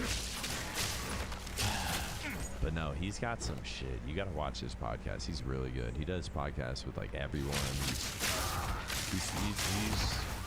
He's actually my favorite podcaster now that I think about it. I love his shit. I don't know. I gotta go. I'm actually interested.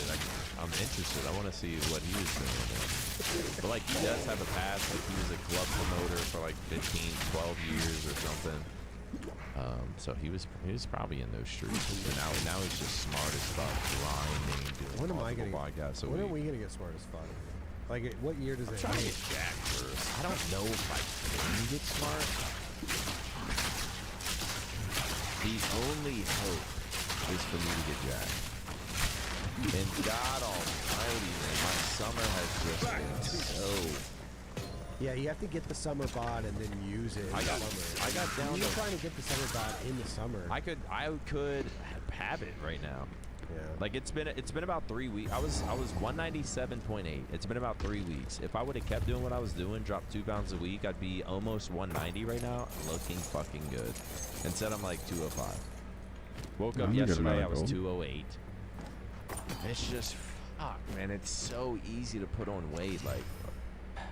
Yeah. I got into like certain little adventures, started going out a little more. I was like, you know what? It's summer. We had a week off because of World, so I just did whatever the fuck I wanted. Yeah. Took a break from streaming, and it just turned into like, once I started, I just didn't stop. And then like 2-3 weeks later, when you're fucking just drinking alcohol, then you get home, you don't want to eat something healthy. You just order Taco Bell. You're not even hungry. Not even hungry. 2 a.m. Taco Bell. How much is a now. Peloton? Matt. But I don't want to talk about it. How do you get a Peloton? I'm done talking about my fitness journey. I am strong though. I'm the strongest I've ever been for sure. 1100 refurbished. You don't Peloton. I know I don't. I'm interested in doing Peloton. Just run outside in 100 degrees. Yeah, I just run outside at 110 degrees. I still got to do a marathon before the next race to Prestige. I don't know if that's happening. It might have to be a treadmill marathon. Have you talked about what's happening next week or no? Talked about it on the Halo pod a little bit. Drop pod? It seems like you're loving the drop pod. Especially when it is the Halo podcast, so in open cups are playing and like Come on, they don't baby. give a fuck about the open cups. They don't want to talk about it. I would like it if they faked it. And like Bound was on again like 2 weeks ago. He was very good. He was talking the whole time. But sometimes if they walk in and the first thing I'm bringing up is like, all right, just like the Black Chance qualifier, this team won, phase forfeited, blah blah blah. It's just like they don't really care to talk about Halo when they're the best team, and they don't really want to. Because when me and Brad talked about it, we sort of talked about like, what well, is this person struggling? Like we're down to call people out. Like FaZe forfeited basically to have a better pool. Like FaZe didn't play in the tournament because they knew they'd have a better pool for the event, and like we're trying to like call them out for that. Or like me and Brad are sort of calling them out, but like we're also like we sort of understand. But Brad's like, yeah, that's still some pussy shit though. Then like Formal and Bound or just like, yeah, I mean, I kind of get it. I'm just like, all right, well, because they don't want to say anything negative, and I get it. They don't want to like they don't want to dive into the drama. Yeah, Shotzi fucking scarred us all. He did. Shotzi scarred us all. We don't want to start talking shit about other players or. we were talking about Halo. Or Zen and Formal were talking about Halo, and they were just sitting there like yapping or whatever. And Bruce walks up and goes, "Hey, what's up, Riley? What the fuck? Doing good. How are you?" What do we got? Anything take your fancy? It's a nice bow.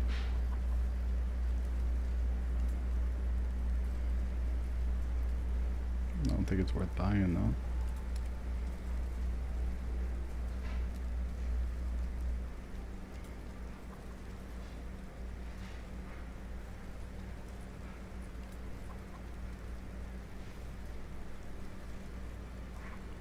You play Path of Exile at all?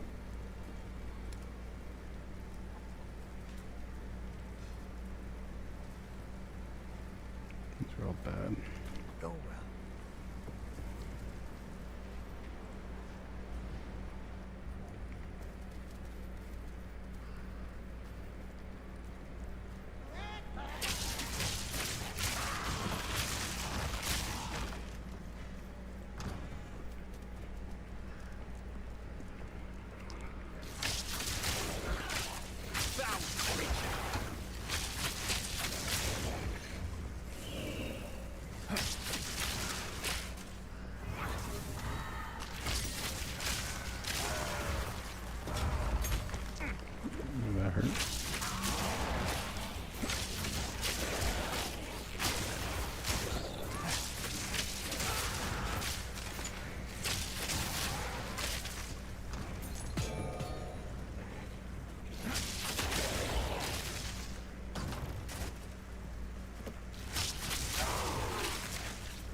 Dude, Bruce is funny as fuck. What, guys, they were talking about drugs? Wait, why were they talking about me? They were talking about yeah. There might be an update on BTH here soon. Yeah, not really gonna dabble into it, but if you don't know, me and APG have a BTH open team that we did a whole tryouts thing for. We picked the best 4 players from the tryouts that we thought. We played the last chance qualifier, kind of got shit on by like an average team. So, I don't know, not looking the best, but they look decent in scrims. And I was like watching Little Gators POV, and I was like, this guy's kind of fucking good. Like, how did we just get destroyed by this shit team? But I think, to be honest, I think they're just in their head. They know me and APG are watching. Like this dude Gunplexion who's on the team. The team is Facty, Little Gators, Syrian, and Gunplexion. Gunplexion always streams. And like he has like the biggest core audience from like the Annie scene. So it's like the tourney starts, he knows we're fucking watching this game. Like me and APG are sitting there watching this gameplay, and I just know it like throws them off a little bit. Like it's just a lot of pressure, I guess. Like, it just didn't seem like he was playing his game. He kind of got shit on by some average fucking team that I feel like we should be beating. But I don't know. We'll see how we'll see what happens with the BTH Open team. We'll be in. We're flying them out to Salt Lake City, so they will be able to compete at the event.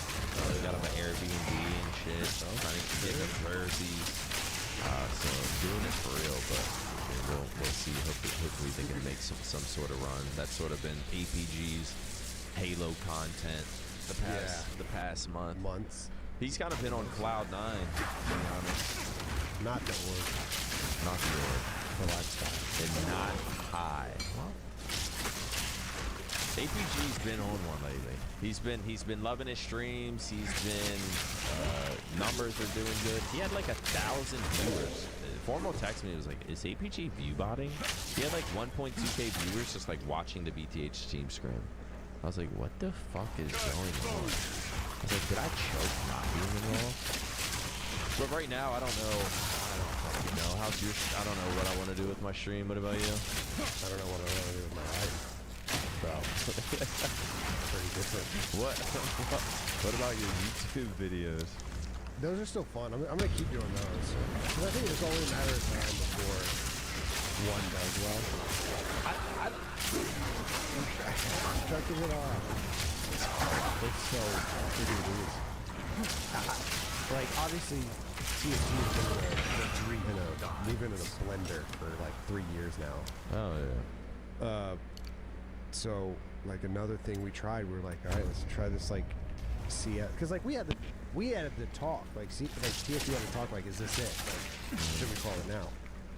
And just, like, be done with streaming? Yeah, just, like, they were looking at jobs and stuff. And I was like, you know, like, if we want to try it, here's a couple things we can try to do, and let's see if it works. And so we're in the middle of that. And one of the things we tried is, like, bring back the 100-hour series, because it's the most successful thing we've ever done. We got, like, 2.8 million views on the video, so it was, like, fucking great. I don't know why we ever stopped. And so we were like, let's just do 100 hours of CS. CS, you know, I could feel a wave coming. There's an NA major. And so we start doing CS. Like 8 hours into our 100-hour series, Nate Shot decides he wants to start over. Never leave this place. So that helped you stream a lot. Yeah, so I've been talking to 9 people in chat every 2 weeks. And all 9 of them? They're watching Nate Shot spend 50k on cases. So they're watching 8,000 community. Oh, yeah. Yeah, for some reason that's just more exciting. It's like and so I'm sitting there like, it's like a weird thing, man. Because obviously I love that somebody in our community is popping off. Cool. I think the nade 10 shit is hilarious. I like watching it. It's actually deciding to give me like every time somebody comes in, it's like maybe a piece that I want. That's kind of crazy, man. I want to fist myself. The multimillionaire. That's kind of crazy. Guys, we're trying to hit 1,100 subs. But what the multimillionaire unpack? No way, he got the gold knife! What the? Oh my god. They shot on an 8,000 sub train? Wait, I gotta pause everything and check this out. Dead ass people will come in and it's like, I understand it. Like, I'm not saying anyone should be watching us over that. Yeah, no. But people will come, literally, viewers will come in and they'll say, you gotta watch. Shroud just joined the call. You gotta go watch Oni Pixel's stream right now. They're all in the stream together. And I'm just like, dude, I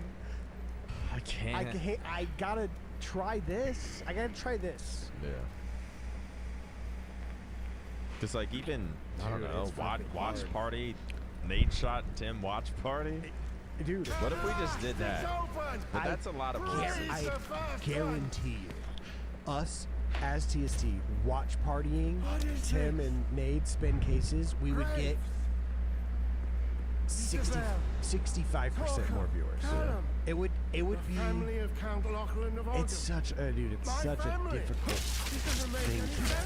So speaking of which, Matt, don't you have some kind of were there numbers behind this? How much? So what is their I'll explain. Break down what they're fucking doing. So they started spinning cases. And Tim and Nate. Tim knows a lot about CS. Nate doesn't know anything about CS. And he saw his viewer count literally skyrocket. So he's like, fuck, let's keep doing it. So then the guy in the top right, his name's Arrow. He has been, and the guy in the top left, his name is Oni Pixel. So those guys are CS guys, and they're CS skins guys. So they open cases, they trade skins, they sell, pre-package and trade up and all that shit. That's what they do. The guy in the top right, Arrow, knows this like little demon. His name is Megalodon. No one knows who he is. He's a little demon in the CS community. He's been collecting boxes for like 20 years in CS. He has these boxes that people don't even know if there's any left in the world. So like it's hard to price them. He had like 30 of them. And one of them... What are they, like old boxes that like you just can't get anymore? Yeah, they're old little capsules, and you open the capsule and it spins stickers that you put on your gun. Little stickers. And 3 of those stickers are worth like 30K and up. One of them is worth, what I think what's the Titan Hollow? Is it 80K? I think it's $80,000 for a holographic sticker. I like this one. So that guy was like, yeah, $80,000. $80,000 for that sticker. That sticker. For what? And you put it on your... Why? Just because it's so rare? I think, correct me if I'm wrong, but I think this team and another team got banned from Counter-Strike for fixing matches. And so, obviously their logo got taken out of the game. And so then it became like a commodity. Like if you have a Titan Hollow, like the cheating guys, like you're like one of the only people in the world that has Where's it. my skill gems? So it became rare.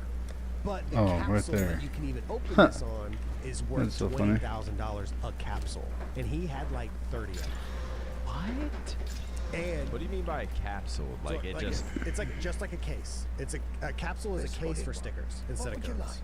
So you open the like capsule what? They and used to capsules used to like be the Well- thing back in the day. No, capsules are just for stickers. Cases are for But guns. were capsules always that price?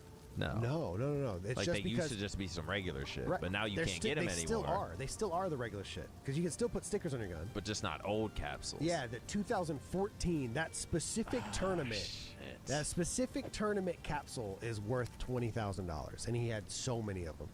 And so he gave 4 guys, these 4 guys, the one of each of those capsules, and Just like 20K, 20K, 20K. yeah, and like a shit ton of cases, like really rare cases. Some cases are $100 a case. He gave him like 50 of them, or something like that. I'm paraphrasing, but like some cases were like $1,000 a case, like insane shit. Like he gave everyone, I think it was $100,000 or $80,000 to $100,000 a piece, And then In cases. in cases, and then they labeled it. These 4 guys labeled it. What is he getting? I don't know. The rumor is no one knows who this guy is. The rumor is his CS inventory is around $30 million. I think Blake told me. Blake told Like me he's doing this for fun? $39 million. Is what Blake told me. So they these 4 guys started branding it the biggest case opening in history, and it was like That was this? it was I think it was around like $360 million or $360,000 or something like that. Then or 240 something. I'm getting the whatever. Then another random guy gave a bunch of shit. They worked with a bunch of different other people and got a bigger case opening. So it was like 300. And then this guy, the Megalodon guy, was like, "Fuck that! I am going to be the biggest case opening." Added 2 more people to this. So there's 2 additional people. So these 4 guys, a guy named Sparkers, a guy named Jesus, and they all gave them the same package that they gave these guys. So then it made it all the way up to what was the end? Oh, that's what they opened, right? It all the way up to like 600 grand. Yeah, no, 500. No one knows who this guy is, what he looks like, where he's from. $590,000, and they ripped it all in one day. Because then he added XQC at the end too. Gave XQC a capsule or something. And he gets nothing out of it. Nothing. Just being like Big Dick Megalodon. That's a sick name. Big Dick Megalodon. What's his name? Megalodon. I mean, that's a sick kind of name for doing shit like this. Though. And this is just everything. Like the cases were worth like 70 grand, but then what he's got out of them is worth. This is what it's shown was worth out of them. So Nate Shot had the biggest loss. So he turned, what was it, like 60 grand into $9,300. Or something like, what was it, 90 grand? 90 grand? Biggest loss, $95,000 he turned into $9,300. Jesus, man. But it's like not even his money. Not even his money. But they just, and at one point, they're all spinning. Onipixel goes, you know what's crazy, guys? We're all opening $100,000 worth of stuff. They're chasing one gun. They're chasing one gun for a lot of this stuff. And he was like, we could have just sold all this stuff and bought it. Yeah. How much is the gun? Like 100 grand. Like 90 grand. But the one they were going for is like, dude, the odds to hit what they were going for is like 1 in a billion. And like I think it's so rare it hasn't even ever happened before. I think no one's got it. So there's a dude. It's so deep. There's a gun. You love this shit. No, I've just been playing Counter-Strike, and this is what everybody in chat has been telling me for the last 2 months. Oh, that's how you're getting your information from your like chat. when I'm live, people tell me what everyone else the good is doing. streams do. What the good, like, dude, you could be doing this. Surreal. Then people come to our you chat. could be doing People come to our chat. They're like, when are you guys gonna start spinning cases? And I'm like, Blake and George were applying for jobs 3 weeks ago. Which one of y'all are gonna put up 590 grand? Oh my god. Start like a donation goal and make 590K and see if it actually like starts catching on. I forgot what I was saying now. Oh yeah, the gun they were chasing. So the gun they're chasing for it was called a Dragon Wolf. It's like the rarest skin in like the coolest stuff. But they were opening sticker cases. Or they were opening souvenir cases.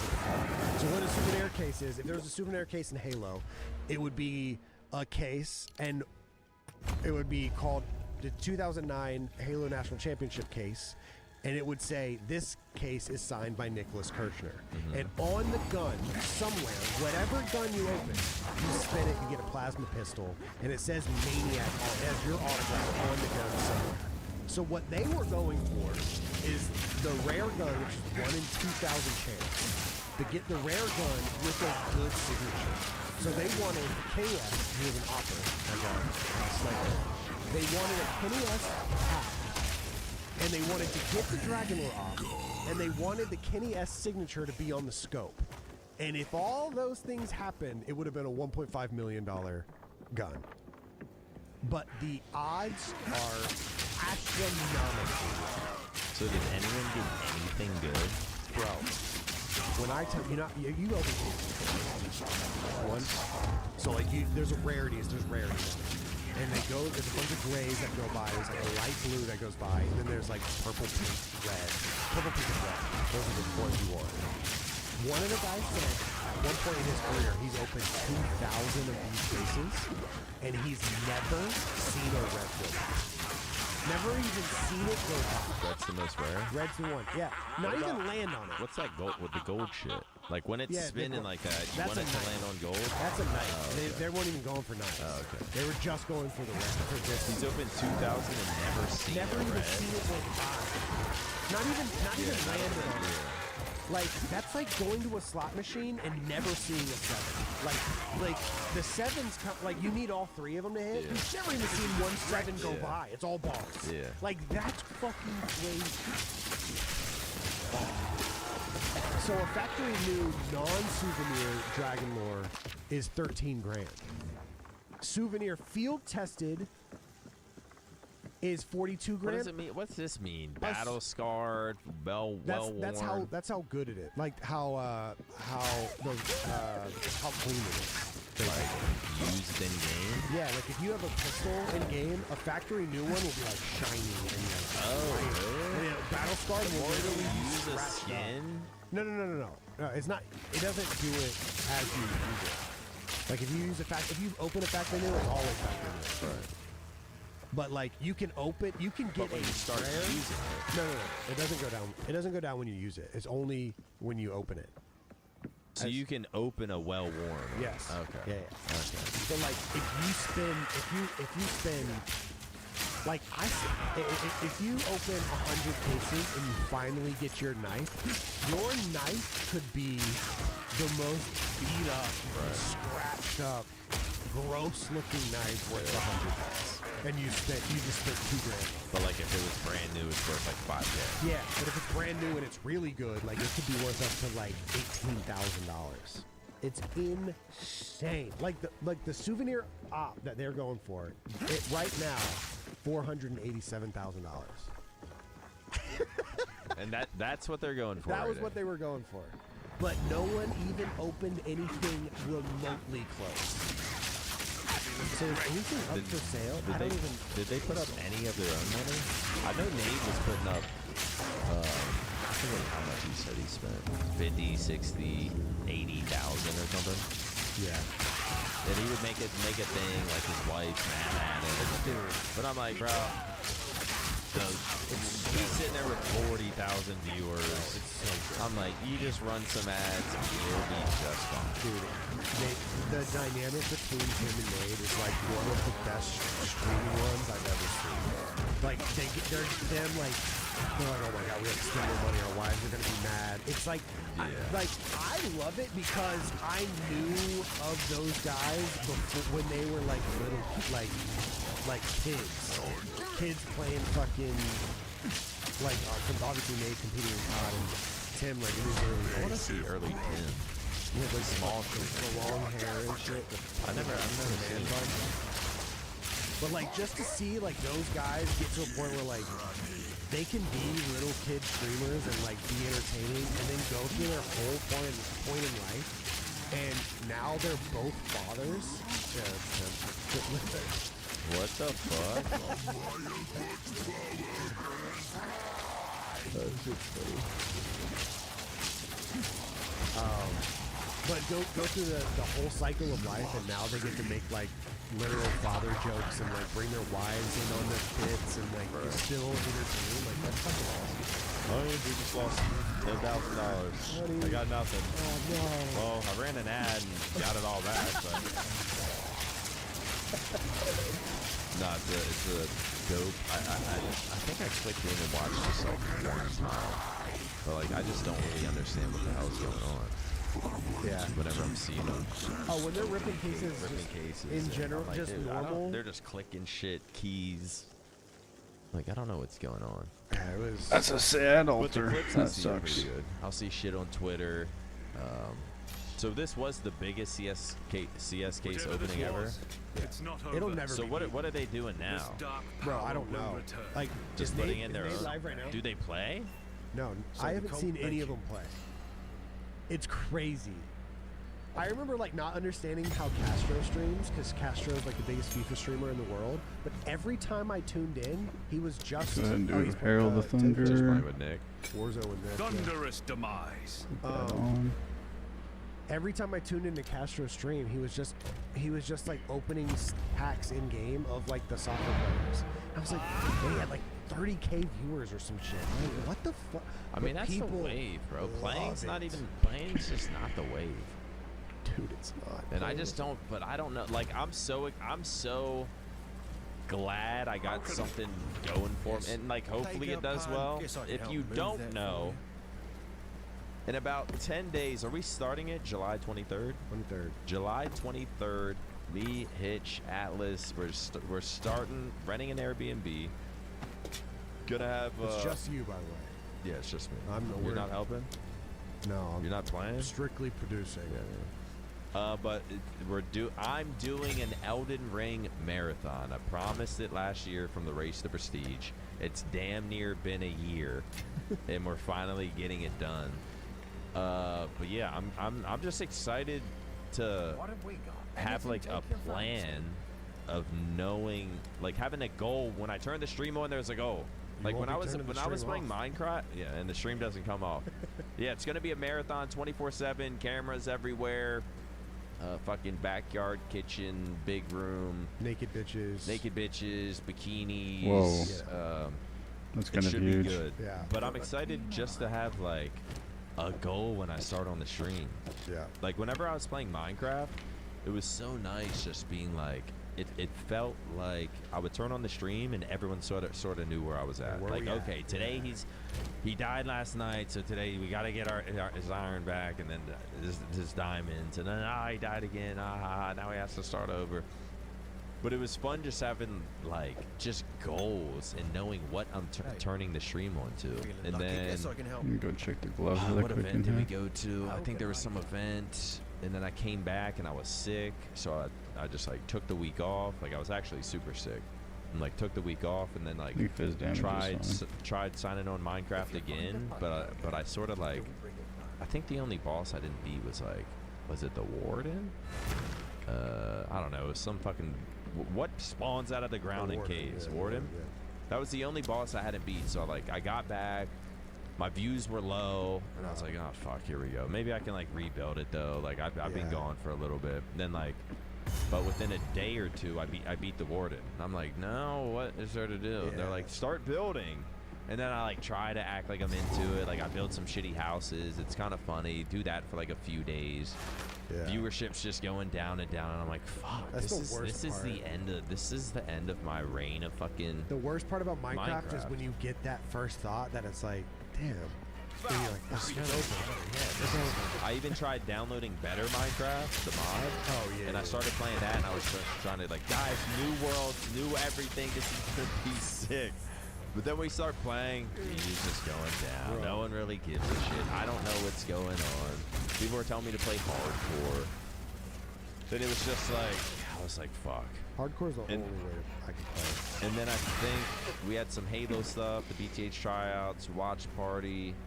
Then like summer started hitting. Then we had like a week off with Toronto. Or like the week before, there was barely any Just gotta hit content this 'cause everyone checkpoint, and leaves then on, I like, gotta go Tuesday back in or there. something. There's still some Then the kill week points in there after, that I since need. we won, it was like, all right, no content. Even though I had a podcast on like Monday, so it's like, all right, this is my vacation. Yeah. So I just started going out more, drinking more, fucking just being a little DJ. And I was like, I'm gonna just take like a stream break. The stream's been dying out a little bit. I have like no goal whenever I sign on the stream right now. So it's gonna be nice signing on, regardless of like viewership and stuff. Dude, it's just nice turning on the stream and having some sort of goal. I mean, it's gonna be non-stop, but we got that, or I got that, and then literally I don't know how long Elden Ring's gonna take to beat, but right after that, flying to Salt Lake City for the Halo watch party, so I'm like, at least we got this. And then me and APG, after Salt Lake City, come home, probably do some content or something, then me and APG plan on doing like a marathon, probably in the HQ, of us playing every Halo campaign, or Halo 1, Halo 2, Halo 3, and probably Halo Reach on Legendary, and like we can't leave until we beat it. That's just gonna be hard. That is gonna be hard.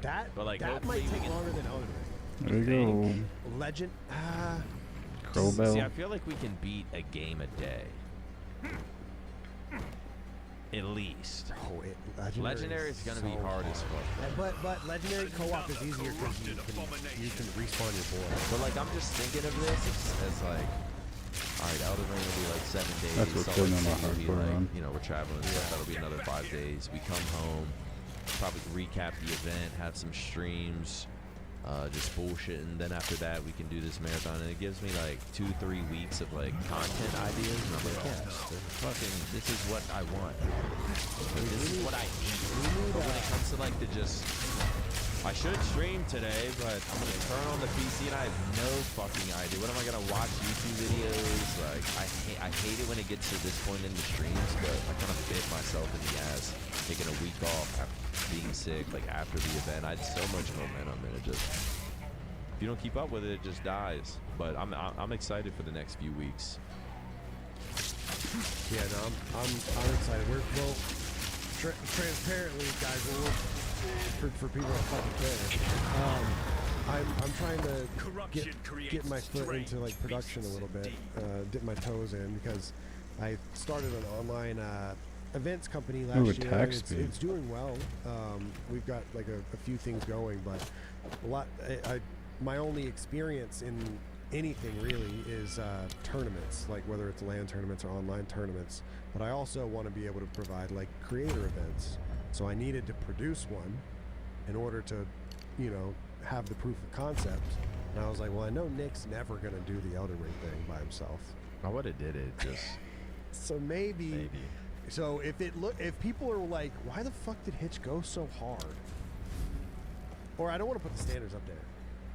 Maybe if you're ever like, oh wait, why did Nick go so hard for the Elden Ring? For the Elden Ring stream. I want to know what. Like, are you going crazy for this? Not crazy. Like decoration-wise. We have decorations. Do you have my first suit that I'm gonna wear? Yeah. Okay. Day one. Open countdown. Yeah. And then the stream opens and it's just with some shit sword. It's weird. I wonder how you're gonna feel about the game, because I don't know you're not my type of game. You're not a gamer. You're like a Halo kid. You're like a Halo. But I think on stream when there's a goal, I can like lock in. Yeah, no, I agree with you. Like I didn't touch Minecraft for fucking years or something. Yeah. And then like Hex was like, yo, join. And I joined. And I was like, damn, I kind of forget like everything. So I just start farming. Yeah. And then I'm like, well, I just streamed 12 hours. Dude. And then it turns into like, all right, I can't wait. Yo, I'm texting Hex 8 a.m. tomorrow. And it's every single day for like a month of just Minecraft. So when I get into it and when there's like a goal, and obviously I need to beat the game because I Salt Lake City 8 days after we start, so it's like I need to beat the game. So I think I'll lock in a little bit. Yeah. It'll probably be a lot of like annoyed. Oh, you're gonna. I already asked the Airbnb. I said, is noise gonna be a problem? And they were like, no, it's fine as long as you're not like blasting music. Yeah, I was gonna say before we get there, I might knock on like the neighbors' doors and be like, hey, just in case you hear like a bunch of swearing or shit being thrown or something, like it's just a stream. There's no like domestic abuse going on over here, because it's happened before to where my neighbors, I've had the cops called on me. Really? Yeah. I think it was at I raged last night really bad. To the point where at the Emerson. True texted me and said, I heard that one. And because True lives right next door. Oh, really? And True said like that. I heard that one. See, I don't even mind rage. Like whenever I truly rage, I'm like, I need that. Yeah. Like this, like I love a real rage. Yeah. When you're just faking it, because sometimes you'll fake it just to like entertain the stream a little bit, and it's like you are pissed off, but it's like, yeah. But when it's just real, true, fucking, like, what was that clip you sent me of me playing like Fortnite? And I'm like, I'm battling the guy, trying to take his box, open it up, go to pump him in the head. He pumps my fucking head up. Like this Elden Ring stream should be fucking fun though. I'm excited for it. Put in the whenever we start, put in the Optic group chat like, yo, like I'm doing Elden Ring stream all week. So. All raids, raids. Help me. And I think they actually will, because Scump even said, he was like, oh bro, I'm excited to watch that. I might watch it on stream a little bit, because I think everyone but me knows the game and the anger and the difficulty that comes with it. So I've never watched it. It's so fun. I've never watched it. I don't know anything about it, so it's like that's also what's gonna make it fun. It's like I'm gonna start that game and have no idea what. I'm excited to watch you create your character. Like I was gonna say, I don't know. Do I pick a character? Do I create a character? It's gonna be so fun. Yeah, I can't wait. So everyone, make sure you tune into that. Please. It's gonna be on July 23rd, 24/7 marathon. Listen, man, I told you I was gonna do it. Boy, Maniac always comes through. Also, I owe what? I'm doing it for you. You know, Maniac comes through with his promises from the Race to the Prestige. I also have to do a fucking marathon somehow. Just do it during the stream. That would ruin the stream. Yeah, you know, I'd have to be just playing legs straight out. But yeah, it's gonna be a good time. I guess that's gonna do it for us on the Flycast. We'll try to find a guest. What are the dates? Are we gonna have? Matt Craig, you have any advice for us? Also, What is this aware of madness? Valentine's. Yeah, it's a good point. It's not like you're a wizard watching it or something. I'm definitely not a wizard. yeah, but it's so I imagine it's very frustrating, for them, and I think anyone that's in the business knows this, right? So when the movie doesn't work, even if the general public is like, I'll be right back. Sucks. I need to turn the AC on. The director probably knows that they really mean them, and so they carry that. I think it's probably I imagine it's the hardest job. Being a director. For making movies, right. Yeah, the hardest job. You haven't directed. No. Did you ever think about it sometimes? Are there moments where you're almost there? I don't know that I like to delegate, and I'm really indecisive. Oh, yeah. It's like particularly under pressure, and it feels like there's a lot. You're constantly under pressure. I think as a director, right? But I don't know. I think what's appealing about it, the idea is the collaboration with all of like the heads of the different departments. As an actor, you're collaborating with costume and hair and makeup and like props and stuff, and of course the director, but like the director's just like everybody, and that sounds nice and appealing. I don't know, it might be a pain. Like oftentimes, they're like, I'll call you back, but I have to choose which forks we're using for the dinner scene. Like there's 5 forks to choose from. I gotta choose which one we're using. That kind of sucks. Oh yeah, and it sucks if you're watching a movie and you see a fork that fucking out of place too. You're like, these people. This isn't the Titanic. And you blame the actor. Because it's the actor's face, and you're just like, I fucking hate this movie. Oh, you're like, Dunkirk sucks. You see the silverware in that thing? That's how you feel sometimes. You know what was interesting to me, and some of these questions are novice about acting and directing. Thank you for entertaining me. One thing that was interesting to me about Joe Cross, about your character, Well, for one, he was so imperfect, right? And yeah, when you saw him at night and he was like feeling like those feelings when he'd come home from his day and he finally got to deal with what he really wanted to deal with, which was love, right? Oh wait, I forgot to go that check just the felt vendor. like so human to me. And he was his villain and his hero, right? He was the creator of his possibility and his pain at the same time. And it was just so like, it was just a lot to watch sometimes. What is that one? Does that just feel like regular life? Like could you relate to him as a human? But it has Courage Chance on it? Yes. Yeah, it does. First of all, happy to talk about whatever. I also don't. I just realized, like, I was just talking about movies and directing. I don't fucking know anything. Yeah. I had no idea what a director does. So I was just like, I don't want you to go like, oh, now I understand what directing is. Like, because I guarantee you directors are like, this guy doesn't know shit. Right? So I just want to clear that up. Yeah, dude. Well, he's got some ideas. I'll tell you that about him. Well, you didn't walk in here like you definitely like had brought the weather with you. You certainly came in here like a victim of the storm, or just like a regular guy who just got, you came. Yeah. Anyway, go on, sir. No. Let me educate you here, Theo. Let me teach you about doing. All right, folks, something special's about to happen over in the Big Easy. You know what I'm talking about? UFC 318 is coming to New Orleans, and it is absolutely stacked. DraftKings Sportsbook, the official sports betting partner of the UFC, has all the action you need. We're talking Holloway Poirier 3, the trilogy. The BMF title's on the line. But more than that, this is Dustin Poirier's last fight. That's it. The final walk. One of the all-time greats.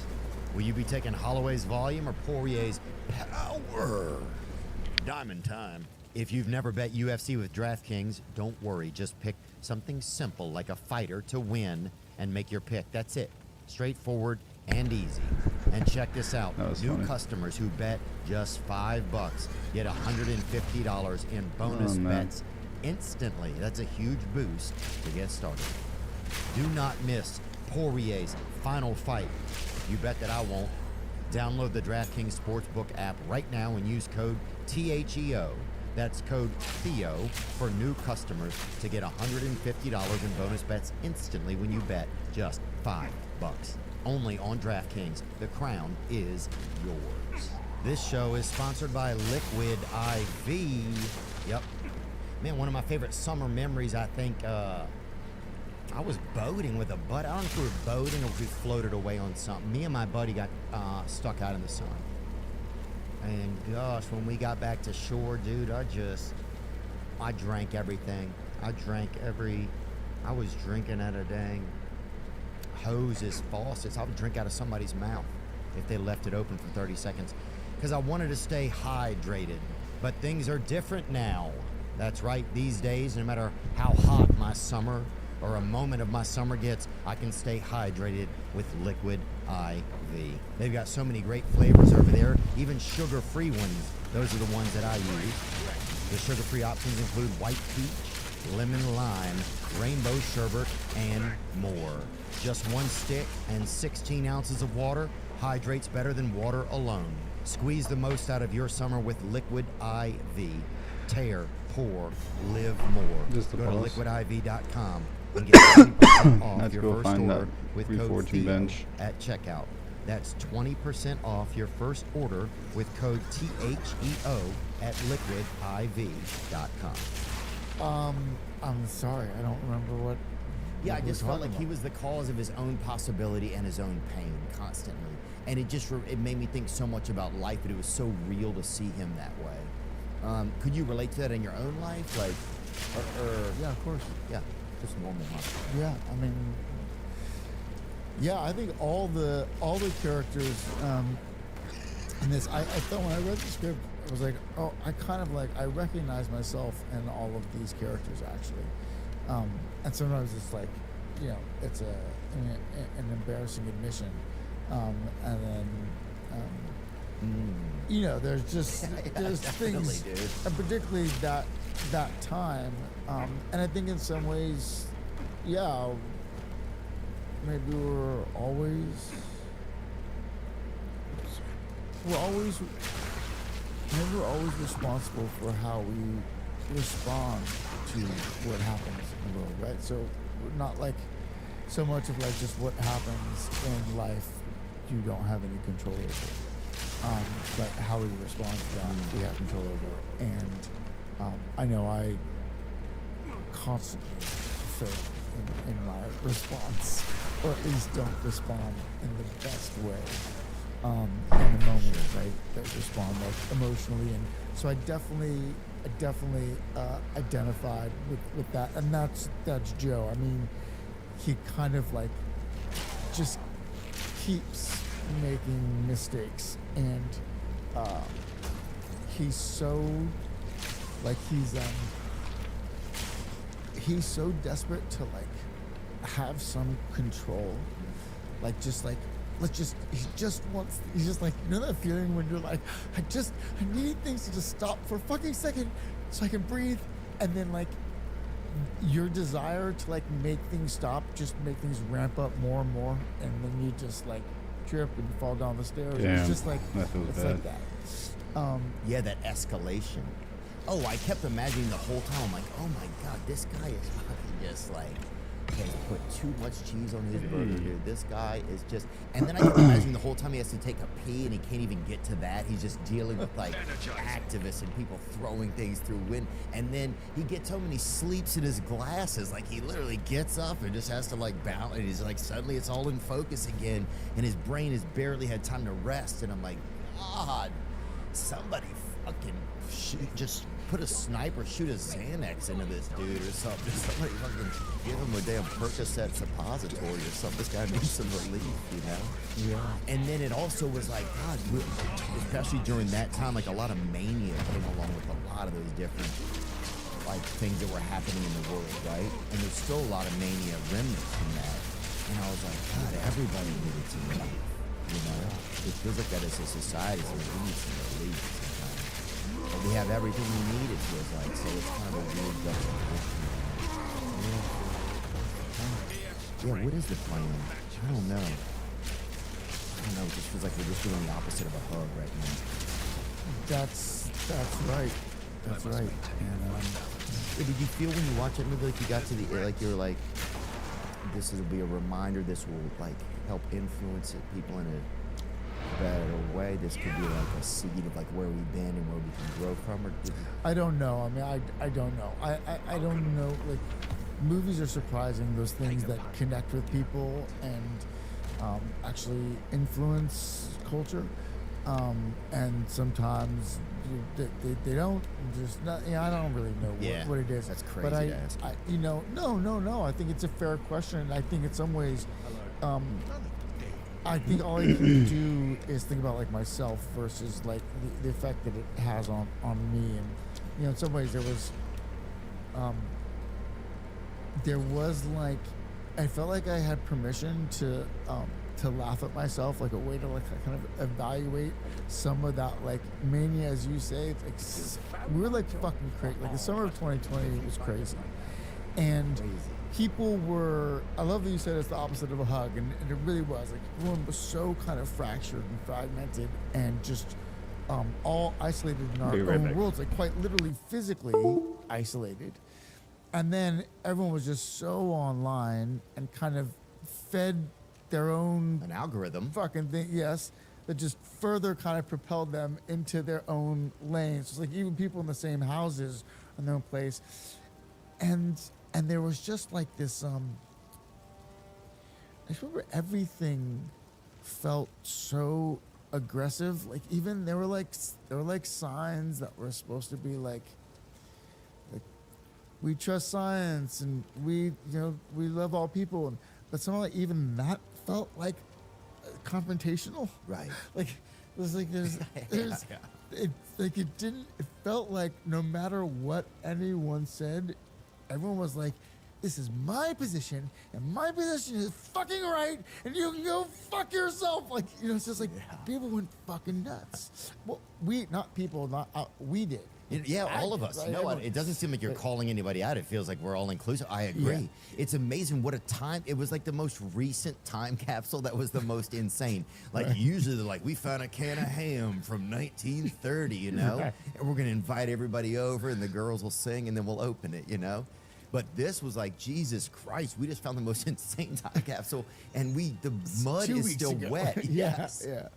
Yeah. But then it's like, it was a reminder, have we even recovered from all of that? Like, what happens to the human being as we go through all that, and then you have all this pent-up anger and confusion and everything? I think we wanted to forget, or we're like pretending to forget. Because, yeah, it was ugly, and Yes, it was really, ugly. It was ugly, but it was also really painful. And I think I think a lot of people were like fucking scared. But then also the character of the mother, I didn't even think about that, of Joe Cross's mother. Because mother-in-law. Oh, that was his mother-in-law. Of the mother-in-law, because then you're like, did it just change everything now for you to know that it's not his mother? It made it a little bit more crazier. I'm like, so you're telling me he teamed up with her mom, and now they're the one? It's just like, but then that is something a lot of people have in their life, like, oh, well, I talked to my girlfriend's mom, and now we're you know, oh shit, man, that guy was screwed, dude. Yes. Joe Cross was fucking screwed. Yeah, but he screwed himself. Yeah, he was the holder of his possibility and his pain at the same time. You know, it was pretty. Yeah, what was meeting Ari Aster like? I watched some interviews with him. He seems like a charming guy. Yes. I met one of his partners, Lars Newton. Yeah. I had some video calls with him a few years ago. I just Really? remember I was looking it up. But why? We were just talking about something, maybe thinking about an idea. I had an idea about a movie. And David Spade and I just wrote a movie and made a movie. We paid for it ourselves that we made, right? So it's fucking very unique. It's done? It's done. We're editing it now. And it's, Are you in it? I'm in it. I'm like his sidekick. He's like the main guy. Okay, so you know all about making movies, and then you were just playing dumb, asking me questions, setting me up to be like, well, let me tell you something, Theo. Not at all, dude. Here's how it's done. No, we have no idea what we have, dude. We may have a damn visual diorama that a couple of kids put together for their kindergarten class. I was playing a busboy, not Commodus, so I think it's definitely, this is way different, I think. It's a different, is that the right way to say it, Commodus? I don't fucking know. Yeah, anyway, I didn't know anything. I mean, I'm just learning little things, but I get to talk to somebody who's been, who has had a plethora of experience. So you talked to Lars. Lars is great. Lars is producing partner of Ari. Yeah, and I just realized that yesterday when I was looking it up. I was like, oh, wow. I'd spoken with this guy before, but when I met Ari, we didn't meet. It was we spoke on the phone, and it was the summer of 2020 is when we first spoke. And he had this film that he wanted to make called Beau's Afraid that he wanted to talk to me about. Ooh, no. And so I don't know if it's better, I though. spoke with him on the phone, and I mean, There's the no first fizz time on it, that I and they're met low him, rolls. this is so crazy. This is so COVID. Was when I got to Montreal to shoot that movie, and it's so wild because it just was like normal. We just accepted it, but that's very strange, right? To not meet the director, for like the actor and the director not to like be in a room together until they're 2 weeks out from shooting. It seems risque. Yeah. It seems risque to me to do something like that. It's like you could interview your cellmate or whatever, but you're like, no, I'll just wing it in there, Like you could have like a little small Q&A with your cellie.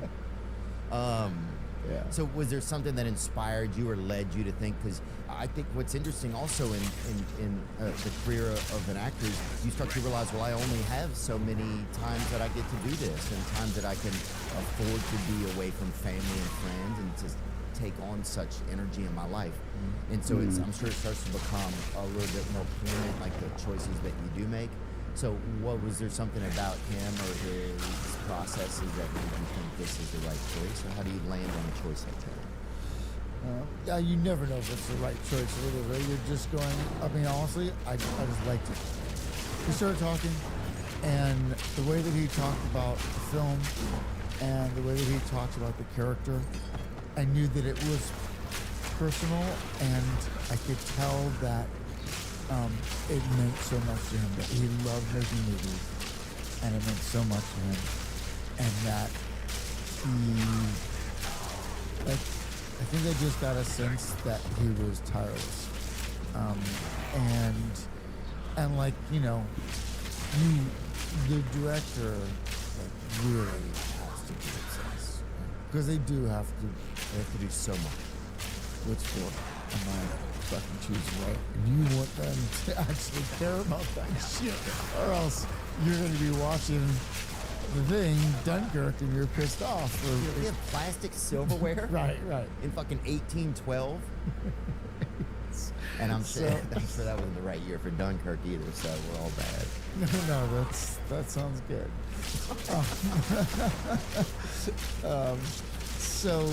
So I think that's maybe what, you know, right away I was like, okay, with this, you know, he loves making movies, and I know that just from talking to him on the phone, and he's funny.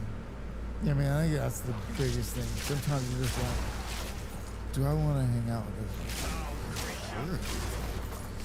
Sure. And it's like, because, you know, you go through a whole range of emotions to make a movie. I mean, yeah, it's a movie and you're safe, but in the moment, your body doesn't know that it's not real. You know what I mean? It's some shit that you're doing, right? And so I think, you know, things can get like, there can be a lot of emotion or a lot of energy, and yeah, having somebody that you really like feels important. My opinions.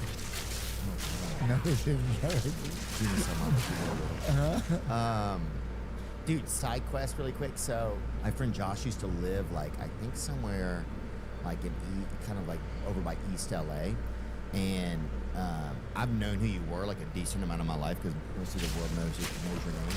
But he said that you lived in his area, and I was like, well, what if I opened up a shoe store called These Boots Are Made for Walking, right?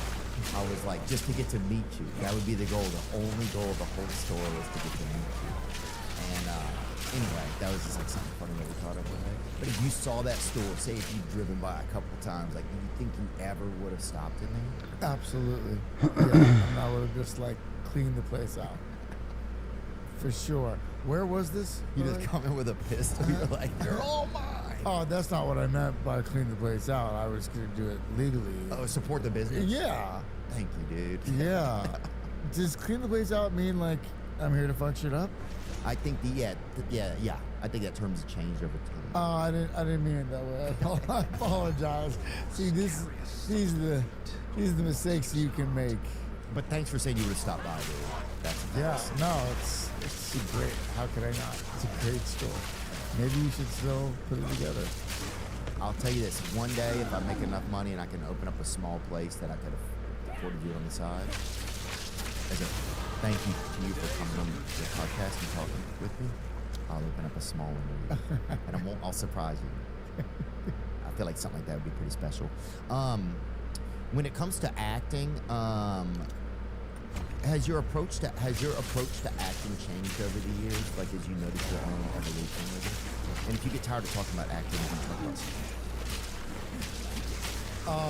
Has my approach changed? I don't.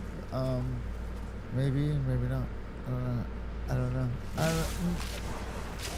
I don't think so. You know, you're definitely more self-aware. It's just like you are. Yeah, it's just like the nature of doing something, you know, that's like visible and out there for whatever. Maybe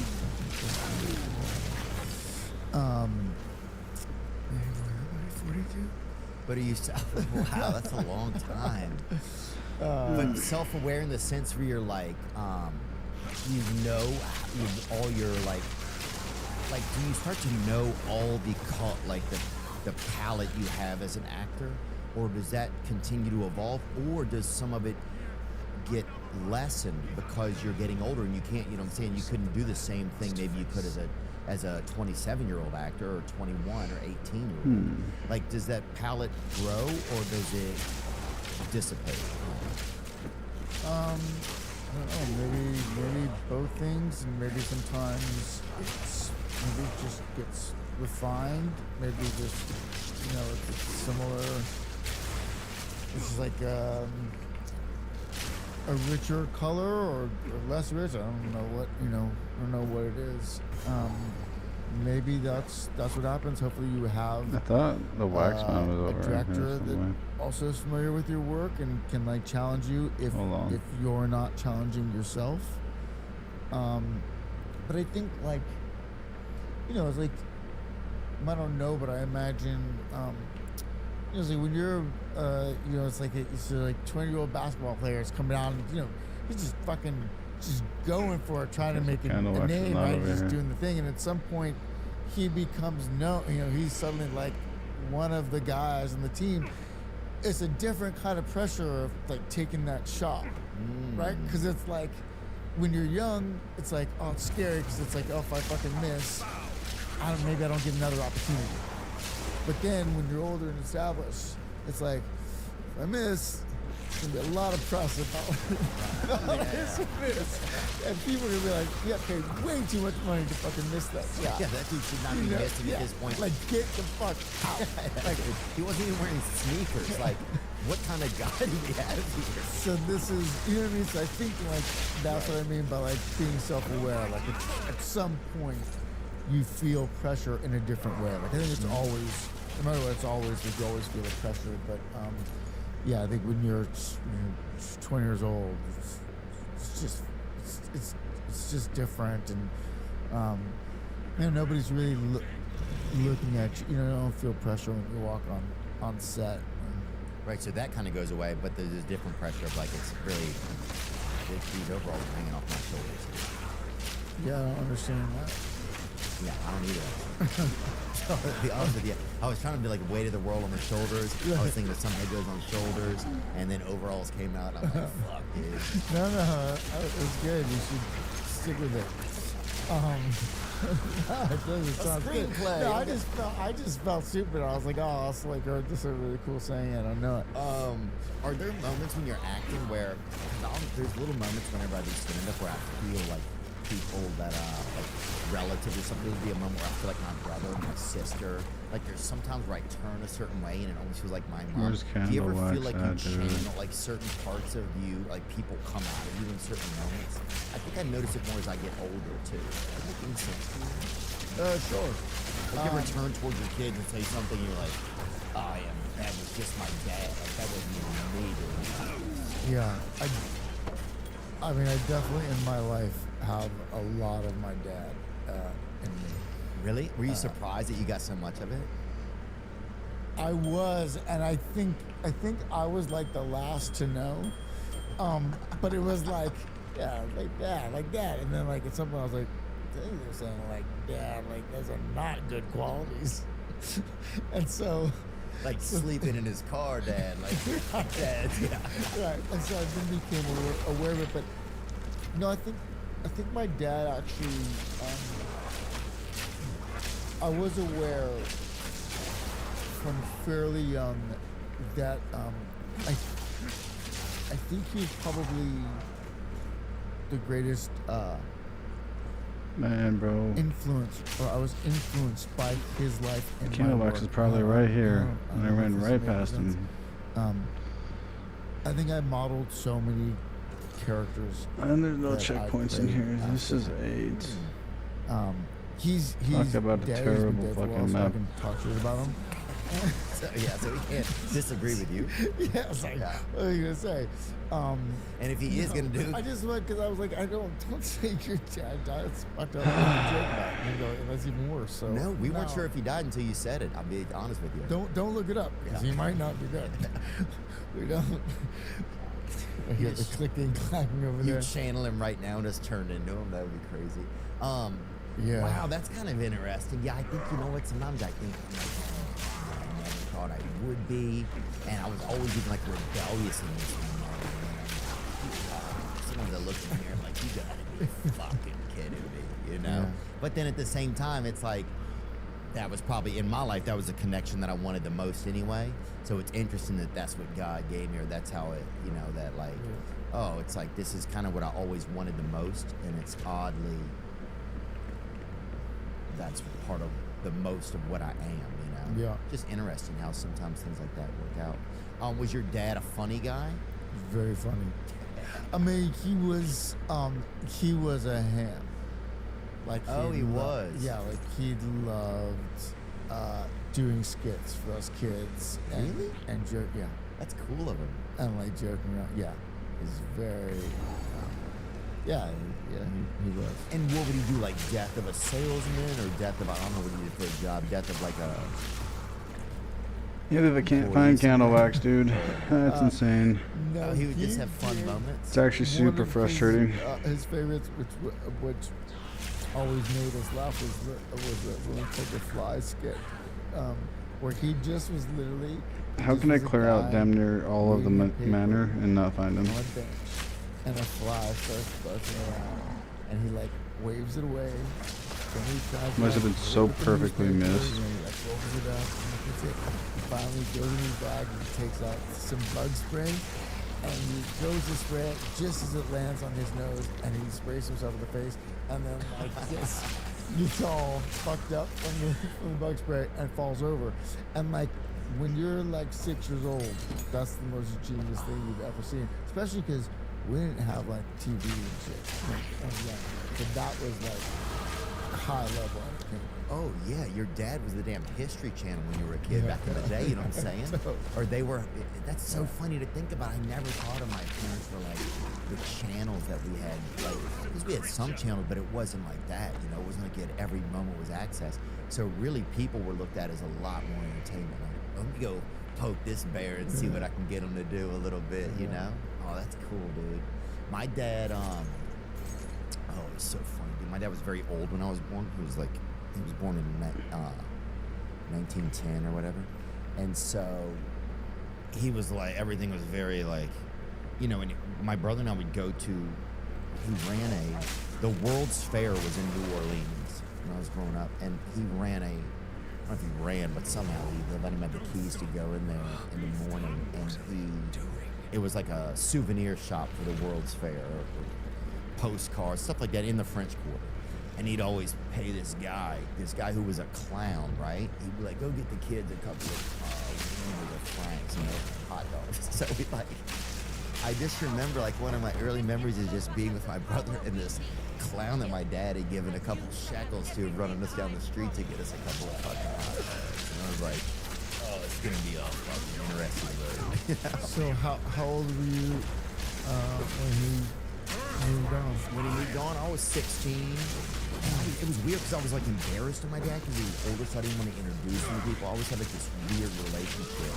But then I think as a kid, it was fascinating to watch this older guy that you love so much, but you're also trying to keep hidden, you know? So how, when you were 16,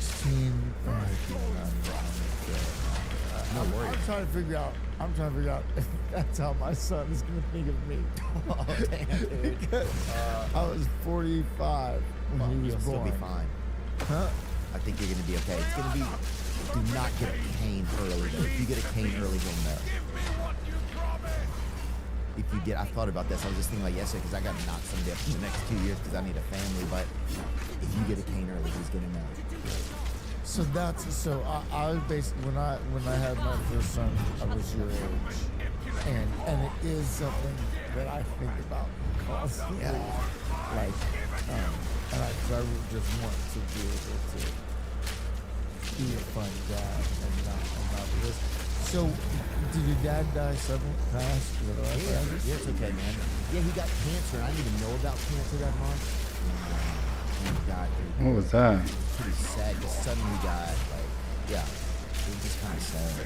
I mean, it's all sad, but then it was, I don't know. It was sad. I'm not gonna go like, everybody was like getting the champagne out, but he was ridiculous.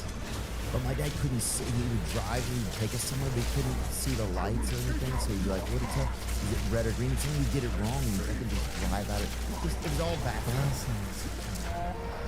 I think you would have dug it. I gotta say, you would have dug it, dude. Wow. You would have dug it. Did your dad have cancer or no? Yeah, he did. He did? He did. And here's something else that's fucked up. My sister's lost his ashes. Yeah, it's every couple months. Because somebody will send out a text and they'll be like, "Has anybody found Dad's ashes?" And it's because all you can do is fucking laugh because it's horrible. It's always like it's just horrible. It's almost really like his last performance. I mean, that's totally. It's a great bit. It's a fucking. That's you're right. It's his best moment. Dad's as anybody found. I love that text too. Just randomly every once in a while, because it'll occur to one of us. We're like, yeah, where the fuck are Dad's ashes? You send that out, and still don't know. Here's the thing. I mean, I'm blaming my sisters. Might have been me. I don't know. The thing is that it's one of those real, like, sometimes you have a vague memory of, like, I know we were in here. Yeah, no idea. I have no idea. Like, yeah, do you ever walk in the kitchen? You're like, it's kind of like that thing. Like, what was I in here to get? Where did I put those? Yeah. Oh man, thanks for sharing that. That's funny. I'm glad we even got to laugh about your dad today and my dad. That's cool. I think spirits. I think that when you laugh about somebody from your life or something like that, I think they feel that on the other side. I think there's like a big connection there that we don't know about. A lot of people don't know how many open subscriptions they have. And that's why, if you're like me, you need help. And Rocket Money can help. Rocket Money is a personal finance app that helps you find and cancel your unwanted subscriptions, monitors your spending, and helps lower your bills so you can grow your savings. I mean, this thing is really like having a secretary. It does so many things for you. And Rocket Money shows you all your expenses and subscriptions in one place. Yep. If you see a subscription you no longer want, Rocket Money will help you cancel it. Rocket Money's 5 million members have saved a total of $500 million, wow, in canceled subscriptions, with members saving up to $740 a year when they use all of the app's premium features. Cancel your unwanted subscriptions and reach your financial goals faster with Rocket Money. Go to rocketmoney.com/Theo today. That's rocketmoney.com/THEO. rocketmoney.com/Theo. The summertime has a lot of side hustles going on. You'll see somebody maybe out there picking strawberries and selling them. Or they got them a little lemonade stand over there popping off. And that's all most new business ideas are in the beginning, is a side hustle. And then they start to pick up steam. And that's when you need Shopify. When your side hustle becomes a serious hustle, and any step along the way, Shopify is there. When you're ready to roll, Shopify is the best way to get your product into customers' hands. It's easy. You can set up an entire store in one day, and it's trusted by millions of businesses around the world. Shopify made it easy over the years. When my merch shop started out, and we had a couple fellas just printing our t-shirts over there in Akron. And then we evolved it, and now it's a functioning little shop we got going. Thank you for the support. Whether you're just wanting to test an idea out or you're getting serious about launching your own brand, it's never been easier to get started on Shopify.com/THEO. That's it. Shopify.com/Theo. Take your side hustle and see what you can do. Have you ever met someone and you were like, I can kill that person? Like, is that, because that would be like kind of like, I feel like if I were an actor, that would be like my power. Like, you corner somebody in like a room and party, and like, I could throw you in a heartbeat. Huh. You know? Does that happen with the good actors? I don't know. You have to ask good actors. I think that that's what this past weekend. Yeah. How'd you come up with that? Because I just started on a Monday. To be honest, I didn't really. That's good. We didn't have a real drawing board there, Mr. Phoenix. I'm trying to think.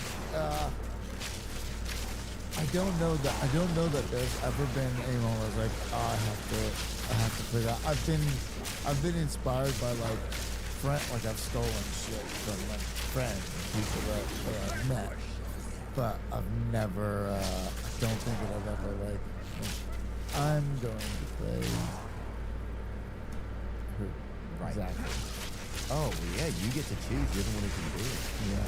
But that's the interesting thing, yeah. I just wonder if you had that ability, does that start to get into some people? But then maybe that's like some ego in there too. You play the broken so well, man. You really just have you are just like a harp that is missing some strings, you know? But it's really beautiful to watch a lot of times. What is that? Why do you think that you get attracted to those roles? It seems like you must in some ways. Yeah. And sorry to just kind of like pigeonhole you in your abilities. I know you have a lot of abilities. I definitely. I don't know why. I guess. Okay, so.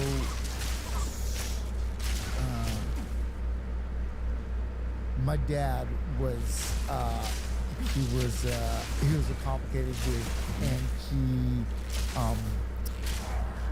there was like a lot of like you say dichotomy, but I'm really not entirely sure if that's the right thing, but it is like Conflict or something. Yeah, and he was complex or something like very like sensitive and sweet and thoughtful about him, and he grew up in a pretty tough situation, and was in juvie very young, and had very splintered family background, and it's like pretty effective. Yeah, like it's what you call like a shit kicker. And he was like, so, but he also was like a fucking hippie. Was Oh like, my God. Was That hurt. vegan, like, so. Wow. I think like I think he was like so Dude, that fascinating sucks. to me growing up. Oh no. It was a those cat, things bro. that existed inside the same person. Yeah, let's get fucked up and get a salad on. Exactly. I mean, that's a crazy thing to even think. And I'm sorry to say that, just like, damn. No, yeah. it's crazy, great. yeah. It was great, and it was perfect, and I needed that moment. So I think like that was really again, maybe I was not That sucked. That sucked. attracted to those roles. The cat charm is just not for me, man. Whatever. A connection or just yeah, something? just like familiarity, or just curiosity. You know what I mean? Yeah. Like, I like he was kind of like the most interesting person to me, and I probably wanted to like try and understand him more or something. I don't know, maybe or maybe not. I don't really know. But so I think maybe that's part of it. And then like yeah, I love one of those people that whatever limited exposure I had to film or television when I was young, I loved like fucking drama. Like I loved conflict. I mean, I did. I loved when shit was like, this seems very bad. Whatever's about to happen seems very bad. Oh no, you are a fucked up person. I was fucked up. How could you have done that? I think that was interesting to me, and I think I also wanted to like try to. I think I always was like curious. I think I didn't believe that there was like good people and bad people. So like I was like interested like this is some of this, this like mistakes or bad decisions. How could that happen? Like what are those? What led to that? I think it's just like a curiosity about that maybe. Yeah. And then some of it, honestly, straight up, some of it also is like, it's not like I walk in and it's like the full fucking salad bar and I can choose whatever. There's like a full thing, and then they come in, they're like, you go, what about there? That's not for you. So part of it is like, get in where you fit in, right? Part of it is like, I had a face that just oftentimes looked criminal from like from a very young age. I noticed that like when I went into the fucking store with my friends, I was the one that was followed around by security. Right? They like were like, well, I didn't understand why, but at some point I think I kind of realized it's like, oh, okay, so I'm getting these parts and like. Yeah, I'm the guy in the master, yeah. Yeah, I mean, playing Skeletor in the He-Man commercial, not He-Man. Oh, that's what you're saying. Well, no, this is kind of interesting. Yeah. You know what I mean? So part of it is like, that's just also the reality, right? And there's things where you're like, oh, but I can do that. I want to do that. And they're like, no, you can't. And in some ways, maybe they're right. It's also like a point where you're like, okay, how do I achieve that thing I'm choosing in this? Maybe that's the better one. Maybe that's the more honest thing. And like, I'm chasing an idea that I think that somebody maybe has of me as an actor, and I want to dispel that. No, what do you think? That's not what's important. But maybe it's valuable to like chase that quality, but through this character's experience. That's fascinating, dude. Like the Joker, yeah, like I could totally see exactly what you're talking about. Like, and I'm thinking a lot of times in life we have this, we're chasing an idea of ourselves or a projection that we thought someone else had of us, or even just the archetype. I can't even remember that word, dude, from freaking science or whatever. The archetype of what we think something is, like the high school quarterback or the prom queen. Yeah. And for our whole life, we're like, instead of being like, well, why don't I just fucking put on this comfortable shoe that fits? Or why don't I try to be the quarterback, but he's in the fucking school play and he doesn't have a football, right? Yeah. And he's fucking lives in a dungeon or whatever. And he has a hunchback. Because it's probably good to like challenge yourself and challenge expectations, right? To not just go like, oh, I guess I'm just that and I'll just be that, right? Yeah. Like there was, I think I did have an ambition, but really my ambition was about like an experience. I felt like I don't want my experience to be limited. Like that's not fair. That I don't want to just play this role in this way. Like I want. My appetite was bigger than that. Like it was bigger than I think what I was told. I remember when I was young. I remember doing this movie that one of the other actors was talking to the director and was like, "Wouldn't it be cool if Joaquin did this kind of movie, kind of like so and so?" And he mentioned this other actor that was like my peer, who was like the actor. Right? And the director was like, "Yeah, but I mean, Joaquin is no so and so." Like, and he was like, and the other actor was like, "Dude, that's so fucked up to say." The director was like, "Oh no, I mean that in the best way. Like you're a character actor." And he's no Fred Armisen. Always, yeah. Character actor, is like kind of code for like you can't really, like you're never gonna really get there, but you'll work. And that fucking pissed me off. Yeah. But here's the thing, but it pissed me off because I was like, no, I have more, like, there's not, there's more that will come out of me. And I just, but I think I ultimately appreciate it because it made me go like, well, how do I find that way. Like, how do I find more? And yeah, I'm not going to be able to get in this door. And like, yeah, I shouldn't play the quarterback. Like, it doesn't make sense. Like, if I walked out, then you're going like, well, this great team, unless it's like, the defense is going to be on the field a lot. what's- Yeah. If this guy's a fucking quarterback, it's going to be. unless it's like some 80s school comedy, like kids comedy, where like they're a disaster. Yeah. You know, maybe that version of it. Yeah. Or unless they like siphon in a unique quarterback from another realm, kind of. Right. And his thing is, by the way, let's not give away too much because maybe this is something we should work on. But no, I think there was something else you said in there, and I forgot what it was a second ago, but it was really profound about, or it was as profound as people can be in a fucking motel somewhere. But with This is a hotel. you're right, actually. Well, just because in case they're No, you're listening. right. I don't You're want right. them to, Actually, like- I don't want them being upset. This is a Right. very famous hotel where a lot of fucking important people have overdosed. Right, So exactly. A lot let's of give it people its died here. fucking due. Right. And that is true. We're at the Chelsea Hotel, and it is very unique and fun. This is a great place to be whenever you're in New York City, I think. You're tricking me now, dude. No, I'm You not. set me I up, didn't set dude. you up at all. No, I for real had paranoia, and I was like, I don't want to be the person who's talking shit about them. But Motel Chelsea also. It kind of sounds dope, to be honest. Motel Chelsea? Yeah. yeah. It sounds like. It sounds better than Hotel Chelsea. To be Oh, it honest. sounds like somebody my dad met. You know what I'm saying? That's a problem too, dude.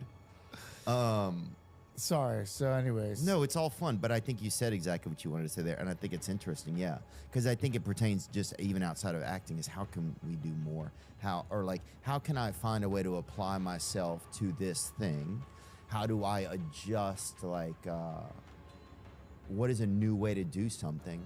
If I want to get to my goal, and if it's even going to be possible, is there another route, right? Like rerouting, when your app says that, it's kind of like that, which I think is something that people do when they are when they really have a goal that they want to try and attain. You know, I just think it's interesting. Yeah, it's like, of course, right? Resistance, right? Like it's like resistance is important, and you know, just reading like, just been reading about dinosaurs with my kid, and you're like, oh shit, motherfuckers were like, hold on, there's a very large dinosaur. It's got big teeth. It's nasty. It's mean. And what do? I'm just I'm a fucking vegetarian dinosaur. What do I do? And just like evolution, it's like, oh, you start growing spikes out of your back or fucking horns and shit. And it's just like, it's a reaction to the environment.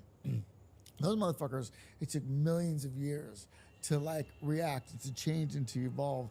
And so sometimes when you're like, oh yeah, the director was mean to me, he says something mean, like, okay, well, that's fucking nothing comparatively, right? So it's just, yeah, I think kind of meeting the challenge in some ways, like trying to get to a place of appreciating the resistance. Yeah. And reacting to the resistance. I don't know what I'm saying about No, because dinosaurs. most My of life poor is, but I think fucking it's kid. fascinating to think how badass a fucking vegan or vegetarian a fucking brontosaurus was. Brontosaurus is big. That was the solution. It just got like bigger. Who was the biggest vegetarian dinosaur? Let's give them a little bit of shine here. You know? And I'm sure Josh Brolin will get to play them in a movie. But we won't. This is the Brontosaurus. Ooh, the Dreadnoughtus. Look at that limousine. Have not read about him. How long have you been a vegan for? Vegetarian? Vegan? Vegan since I was 3.5 years old. This has been a whole part of your life. Yeah. You know what I do like sometimes? Radishes. Yeah, I just had some. You know, I just made yesterday. Made radishes, jalapenos together. Fantastic. Lemon, salt. I like having some salt and water. I like fasting recently. I've been doing it a lot. Have you? Homie better drop me an Exile with all these grenades he's throwing at me. Just water. This is some Yeah, bullshit. water and a little bit of salt. Some salt and But you can Terrible. look forward to the salt. I would even go Right. to the gym. Jim? I would go to the gym. I'd get home like when I get home, I'm having. This last year so bad. How long do you fast? 73 hours is the longest that I did so far, but I'll just do a day. Like I did like 36 hours a day. I feel like I'm doing like a day a week. Isn't now. Sekima in here Yeah, too? it's great. It's good for you. But are you sure you should work out? Are you doing it? No, I'm not sure. Maybe look into that. I don't know. But I remember doing that, and then I didn't feel good. And there was that. I want to ask you one more question before you leave because I feel like we've had a nice conversation. So I want to push the bounds. Oh, push it. It's okay. You can do whatever you want, man. It's fine. Do you feel like did you like being a son? What a good question. Because I like being a son. I never thought about it. I just thought about it like as we're sitting here thinking about that. You know, you have that in college. A lot of Do you have siblings? Yeah, I got 3 siblings, 1 boy and 2 girls. Well, I was the second son. And my brother was like quite a force. I was definitely like, I don't know, almost like mythical or Shakespearean, or maybe it's because he died or something. But he's like, he was like the first son, and he was incredible, and he was such a force within our family. It's kind of like the guiding light in some ways. He's the one that acted first, and we used to sing on the streets, and he played guitar and kind of like oversaw. He was like the lead singer? He was the lead singer, and he was the guitarist, and kind of oversaw everybody, and he was such a strong but gentle force within the family. So I think in some ways, if I'm honest, a lot of my life, like growing up, I kind of was like, like, right, what am I going to do? Yeah, what kind of like, you're like, and not a way of like, oh, this sucks. It's kind of like, No, cool. but hey, yeah. Like, cool, like, feel secure. Yeah. Shit's handled. That's like, taken care of. Yeah, like, everything's fucking handled. Free at last. Yeah, for sure. I have 3 sisters, and they're also like amazing and strong in the best way, and like, forces like each of them just brilliant. And I probably for like I don't know that I God, runes are so good. I never felt any weight or pressure about like being son or anything like that. Maybe it falls on the first child a lot. I never thought about that. I'm sure. I don't know if it fell on him or if he just like took it. You know what I mean? Right. Sometimes it's just like This undeniable. fits. You know what I mean? Like I'm the look at the 2 of us. I'm the son. You know what I'm saying? Like, you know what I mean? He's working freelance over here. Okay, like it's kind of the truth, right? And there was no like, I never, we also, there was like a 4-year age difference between us, so I never felt those things like, in movies there's like the brothers are like competing and like angry, also like Shakespearean. That's funny. You didn't intend that to be funny. I did not intend that to be funny. Really? Yes, It still was. brothers. Oh, thank you. Yeah, I'm trying to think of other brothers. Anyways, this is good. Jackson 5, maybe. This is that's good. But that's interesting. Yeah, but I don't know. I was just thinking about being a son because I never really even thought about it myself that much. But yeah, if you have that brother, you kind of have that get out of jail free brother. You're like, oh, this guy's got that, dude. He's a fucking lead singer. I'll be back here. Yeah. Are you or what? I'm the second I'm the second son. My brother was kind of like went AWOL, so I was like, oh shit, I gotta fucking pick up. I gotta do some recycling here. He's great now, but he just like kind of like rogue. He was like more of like a troublemaker, just like lost. That's what I mean. He was like a lost guy. But now he's great, and now he's like my hero. He's like, it's cool to like be able to still be like in like that. Everything changes over time. What's the age difference? 2 years. Well, yeah, he's like a brave. What do I admire about him? He has a lot of empathy, and he's good for like being patient with me. It's like he has time for me, right? And that was something that I think growing up in our place, it was just like I didn't even know it was possible, But yeah, feel like he makes time. He makes time. Yeah. And I think that that's pretty special. You know, one thing that you guys talked about in Eddington was like whose land it is, right? That was like a little bit of a theme. It was kind of a sub-theme, I felt like, with the Native American, and you guys were like the county or the township butted up against native lands. Oh, what the hell? Where do you feel like it's That kind of was so not good. weird where we are in the world right now, because I feel like people are still warring over lands, you know? You think it's, and like there's ice Oh, for raids sure, that in people are Ireland getting would've been taken fucking off better. of lands, and like, you know, That was I don't very know. weird. I just feel like sometimes I thought we'd be further along in this. I don't really know Westerns, but I think that that's like a common thing in Westerns. At least that's the feeling I have when I think about Westerns. It might not be, but just like the idea of like, this is my land, and I'm the protector of this land, and I will fight for this land. And so I think that is something that comes up in Eddington. And I think that both kind of, both figures, with the Sheriff Joe Cross and the Mayor, played by Pedro Pascal, both believe that they're like fighting for the land, fighting for this town, and that their idea for this land is the right one. I was really moved by something that you said when you talked about the war on Gaza, and I think that's really courageous to speak about it, and you spoke about it like in such a like honest way that I just thought was like really beautiful, and it's crazy because like what's going on is absolutely so fucking horrible. There's no justification for fucking children starving to death in a conflict. Like, it's that simple, right? You don't have to understand geopolitics or anything like that just to get that. I know there are conflicts all over the world constantly, but that's something that is it's shocking, like how maybe we're afraid to talk about it, and oftentimes you're made to feel like you're stupid because you don't understand geopolitics. And you're like, you don't understand geopolitics, you have to understand like, human rights. Yeah, basic feeling human it rights. feels like to me, you know. For me, yeah, I don't know.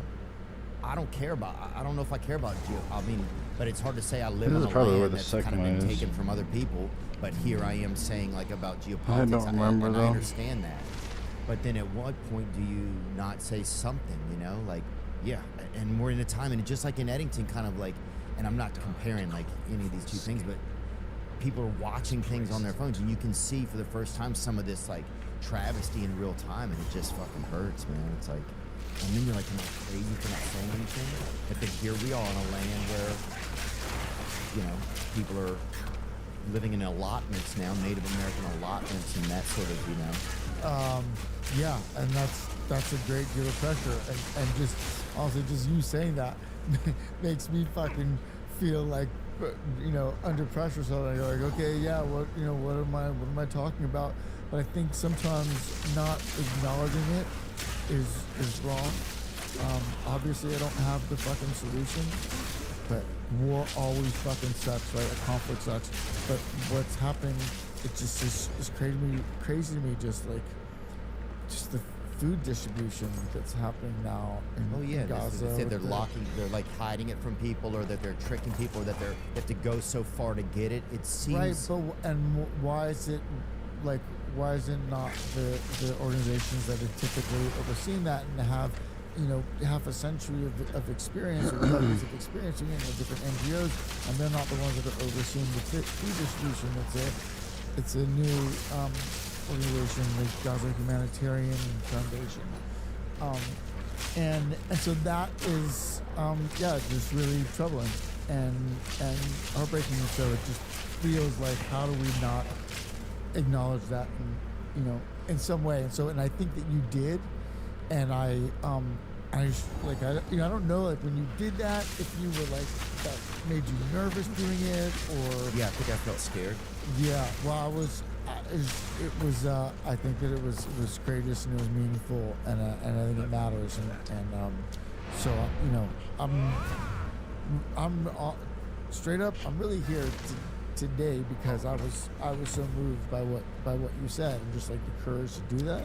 Yeah, I was wondering why you came, to be honest. To be very honest, in some ways, or not in some ways, but thank you, man. I can't even believe that you saw that, and yeah, not thank you, but like, yeah, I think that shit just like, I don't know. It's just like, it's crazy to think like I'm laying in bed at night and I'm warm and I'm okay, and to think that there's like some kid who's never gonna put these pieces together, you know, and even the kids who have to be alive are the people who still have to be alive. What life do they have, you know? Like what life? Like, I don't know. It makes me like, I don't know. And then you start to feel ashamed of your own existence in some ways. Yeah. Yeah. You almost feel ashamed to be alive in some ways, in a little bit of a way. Does it make any sense either? Yeah. I understand the feeling. Yeah, it's a feeling. I totally it's just understand a little bit of a feeling. that feeling, but But thank you, man. Thank you for well, yeah, not thank you, but yeah, I don't know. It's interesting. But I think it's important today that you do say something like you say, you know, and not to think that this isn't affecting people, you know. I think, yeah, that we're human beings. We absorb what's going on, you know, and we watch the actors that are out there in the world, and it affects us. It affects children. What are kids doing? Or seeing those things on TikTok? What happens to their brains and stuff, you know? Yeah. So, but no, I'm grateful to be able to be in a place today and in a country where we can still say something, you know, and it's not mandated by some other power, and who knows if that's coming soon or what's happening. So, do you have some inside information? Okay, I thought you were looking at me like that you knew some shit. Like, yeah, okay. Well, that's good. Is there a... You know, I was thinking the other day, I missed Philip Seymour Hoffman. I miss his acting. Or somebody that you knew. Like their acting. Or like a Philip Seymour Hoffman. I'm trying to think. Michael Landon, I miss. He did Little House on the Prairie. Yeah, of course. And then, was the Heaven? Highway to Heaven. It was Highway to Heaven. With Victor French. Right. Because I think that was one that I tried out for several times. You're lying. No, I'm sure. God. Yeah, it's definitely in my memory, but that was one of the shows when I was a kid that was popular. Yeah, dude. Wow. He was something special. He was a really special. Wow, so he was. What's happening? Oh. In between. What's this thing here? It says 1984 and then R.I.P. What is that? Well, apparently he took the Highway to Heaven. He was in the HOV lane in that picture. You know, that's all we can do. Oh shit. Anyway. Hey, listen. You're going back out on the road, right? Yeah. Is it fun or is it grueling? It was fun. Like, I think like I'm ready to stop doing this hour material. It's changed a lot. It's like probably 60% different than when I started. So it's evolved a lot and adjusted. But I'll be happy to get it done. And I feel like we've gone to all the places that we can, and like kind of, you know, you want everybody to have a chance to see it if they want. But I'll be happy to have a chance for my brain to settle down and not always have to feel like I have to go do this thing every other week or every couple of weeks, which is a blessing, but still it's like just this thing on the calendar. It's almost like you're always having to take a vacation. So I'll be happy when that's done, so I can see what else do I want to think about and do. Like, I work with this group called Valor that does like sex and love addiction, intimacy disorder, stuff like that. So I want to like just have a little bit more time to do stuff that's not just focused on myself. So it sounds I imagine it would be nerve-wracking. I can't imagine having to do that. Really? Yeah. Yeah, like getting up, yeah, like standing. It's like just standing. That makes me fucking nervous. But then you walk around, you have a microphone, and you say shit. You can do it, man. Yeah. Dude, I'll tell you, I think this is the only way to end this is just these These boots are made for walking. Okay, so I think we have to. Perfect. Dude, thank you so much. Thank you. And thank you for spending time with me today. Thank you for thinking with me today. And I just appreciate it. It's nice of you. And yeah, you just.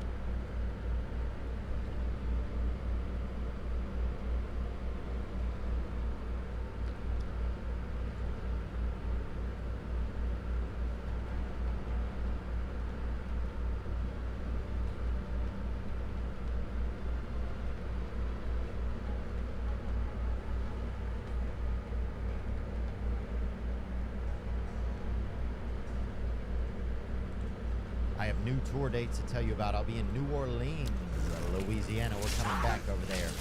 We're going to do it at the Sanger Theater downtown. March 29th and 30th. That's Easter weekend. Get your tickets early with the pre-sale code Rat King starting this Wednesday, January 17th at 10 a.m. local time. General on sale begins Friday, January 19th at 10 a.m. local time. We also have tickets remaining in Charlottesville, State College, Amherst, Brisbane, Sydney, and in Australia, and Atlanta, Georgia. Get all your tickets at TOCon.com/TOR. We are down here in Austin, Texas today over at Rooster Teeth Studios, and we are happy to be here and really happy to let you know about today's guest. He's one of the brightest young comedians in the world. He is just just a long just ivory flamingo. Oh shit! I always forget about this lady. So humorous. And all right. You know him from Matt and Shane's Secret podcast and his latest special, Beautiful Dogs, on Netflix. I'm grateful to get to spend time today with my friend, Mr. Shane Gillis.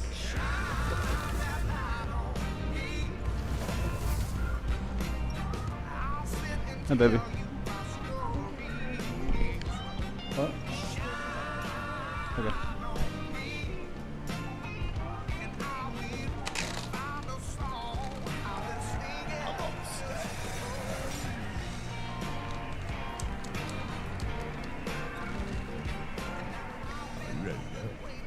I'm really not.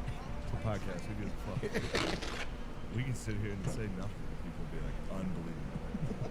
The two comedic geniuses, Mark and I, have done it again. Legend. Literally gonna be like, yo, how do you jack off? How do you do? People are like, holy fuck. Legend. Dude, how weird is it when people start saying you're a legend and you're like, I just ate a Wendy's burger in the family restroom by myself. Yeah. Like I'm depressed. Yeah. That's always weird, I think. Because that's probably started to happen to you. People are like, dude, this guy's the king, right? Something, yeah. Yeah.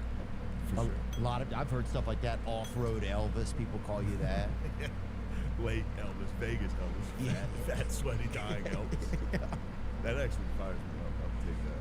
Yeah, people say, like, you'd be like the baddest dyke in the world. People say, I've heard that, which is crazy. Awesome. And I mean holding back water. I'm not talking about. Yeah. Oh, yeah. Stick a finger in it. Dude, if we win, what if we did we're undercover lesbians? I think you and me can pull that off really easy. You get rid of that? Not all of it. I know. Oh, yeah. Leave a little stuff. Like one of those really crazy lesbians. Like the ones that are like, they want you to know they could have been a man if they wanted to, but they chose this route. For sure. Yeah. Good to see you, man. Good to see you. Shane, bro, nice to see you, dude. Always happy to see you. You too, man. Thanks for hanging out, and and I was so glad that I got to do Matt and Shane's Secret podcast, bro. Dude, that was awesome. That Matt's amazing. Matt's one of those guys. It's like you, Tim Dillon, and Matt are the guys. Nick Mullen can do it too. It's nice to be on a podcast with you guys. Where you can just sit there and be like, all right, go. Because I feel like I'm not that great at it. I'm good at, Yeah? It's nice to have somebody that's just like, good at it. I think if I'm feeling pretty geeked up, then I can do something, Yeah, you can. But then I get, sometimes the wheels start to fall I agree. off. I'm actually very similar. If I'm like, all right, this is fun, I'm having a good day, sometimes I just... Yeah. not many funny responses. Just Doing it with a buddy is so fun, dude, because you have like, there's just somebody to talk to. Like sometimes I'll do it by myself, and I'm like, fuck, I wish there was somebody else here, you know? Doing it by yourself is crazy. Yeah, it really It's is. so crazy. I can't imagine. How often do you do that? It really is. I think I do it like once a month right now by It's myself. gotta be hard. Yeah, I think it's. Let me think about what it's like. I think sometimes it's just tough because your own. If you have a bad attitude, it's just you. You know.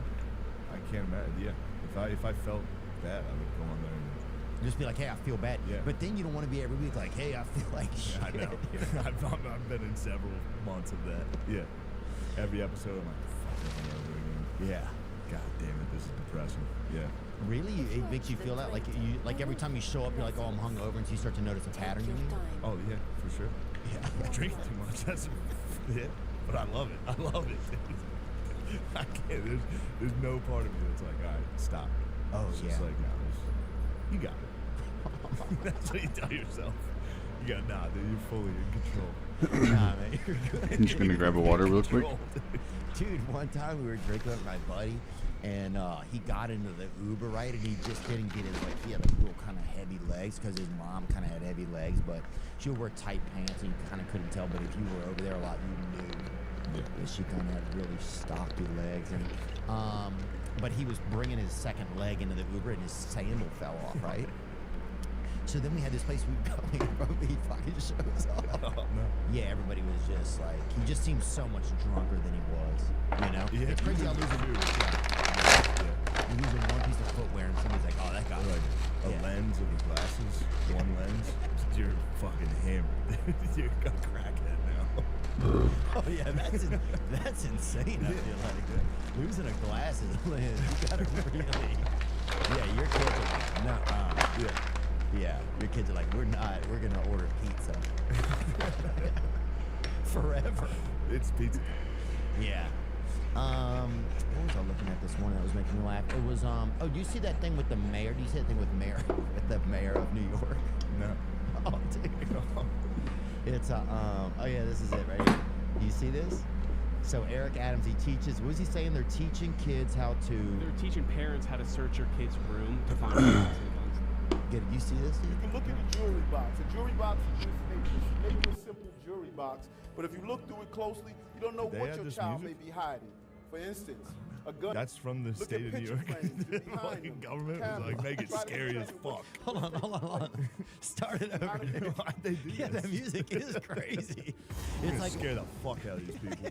it's like it almost seems like a like the story before Castlevania starts, like on a video game. Jewelry box. A jewelry box. Yeah, this is the opening menu. Yeah. Yeah. But if you look through it closely, you don't know what your child may be hiding. For instance, a gun. Look at picture frames behind you, the cameras. Try to determine what's taking place. Behind a picture frame, you can find bullets. You should always, when your child This brings is a in video his game. That's pocket where you find knapsack, bullets in video games.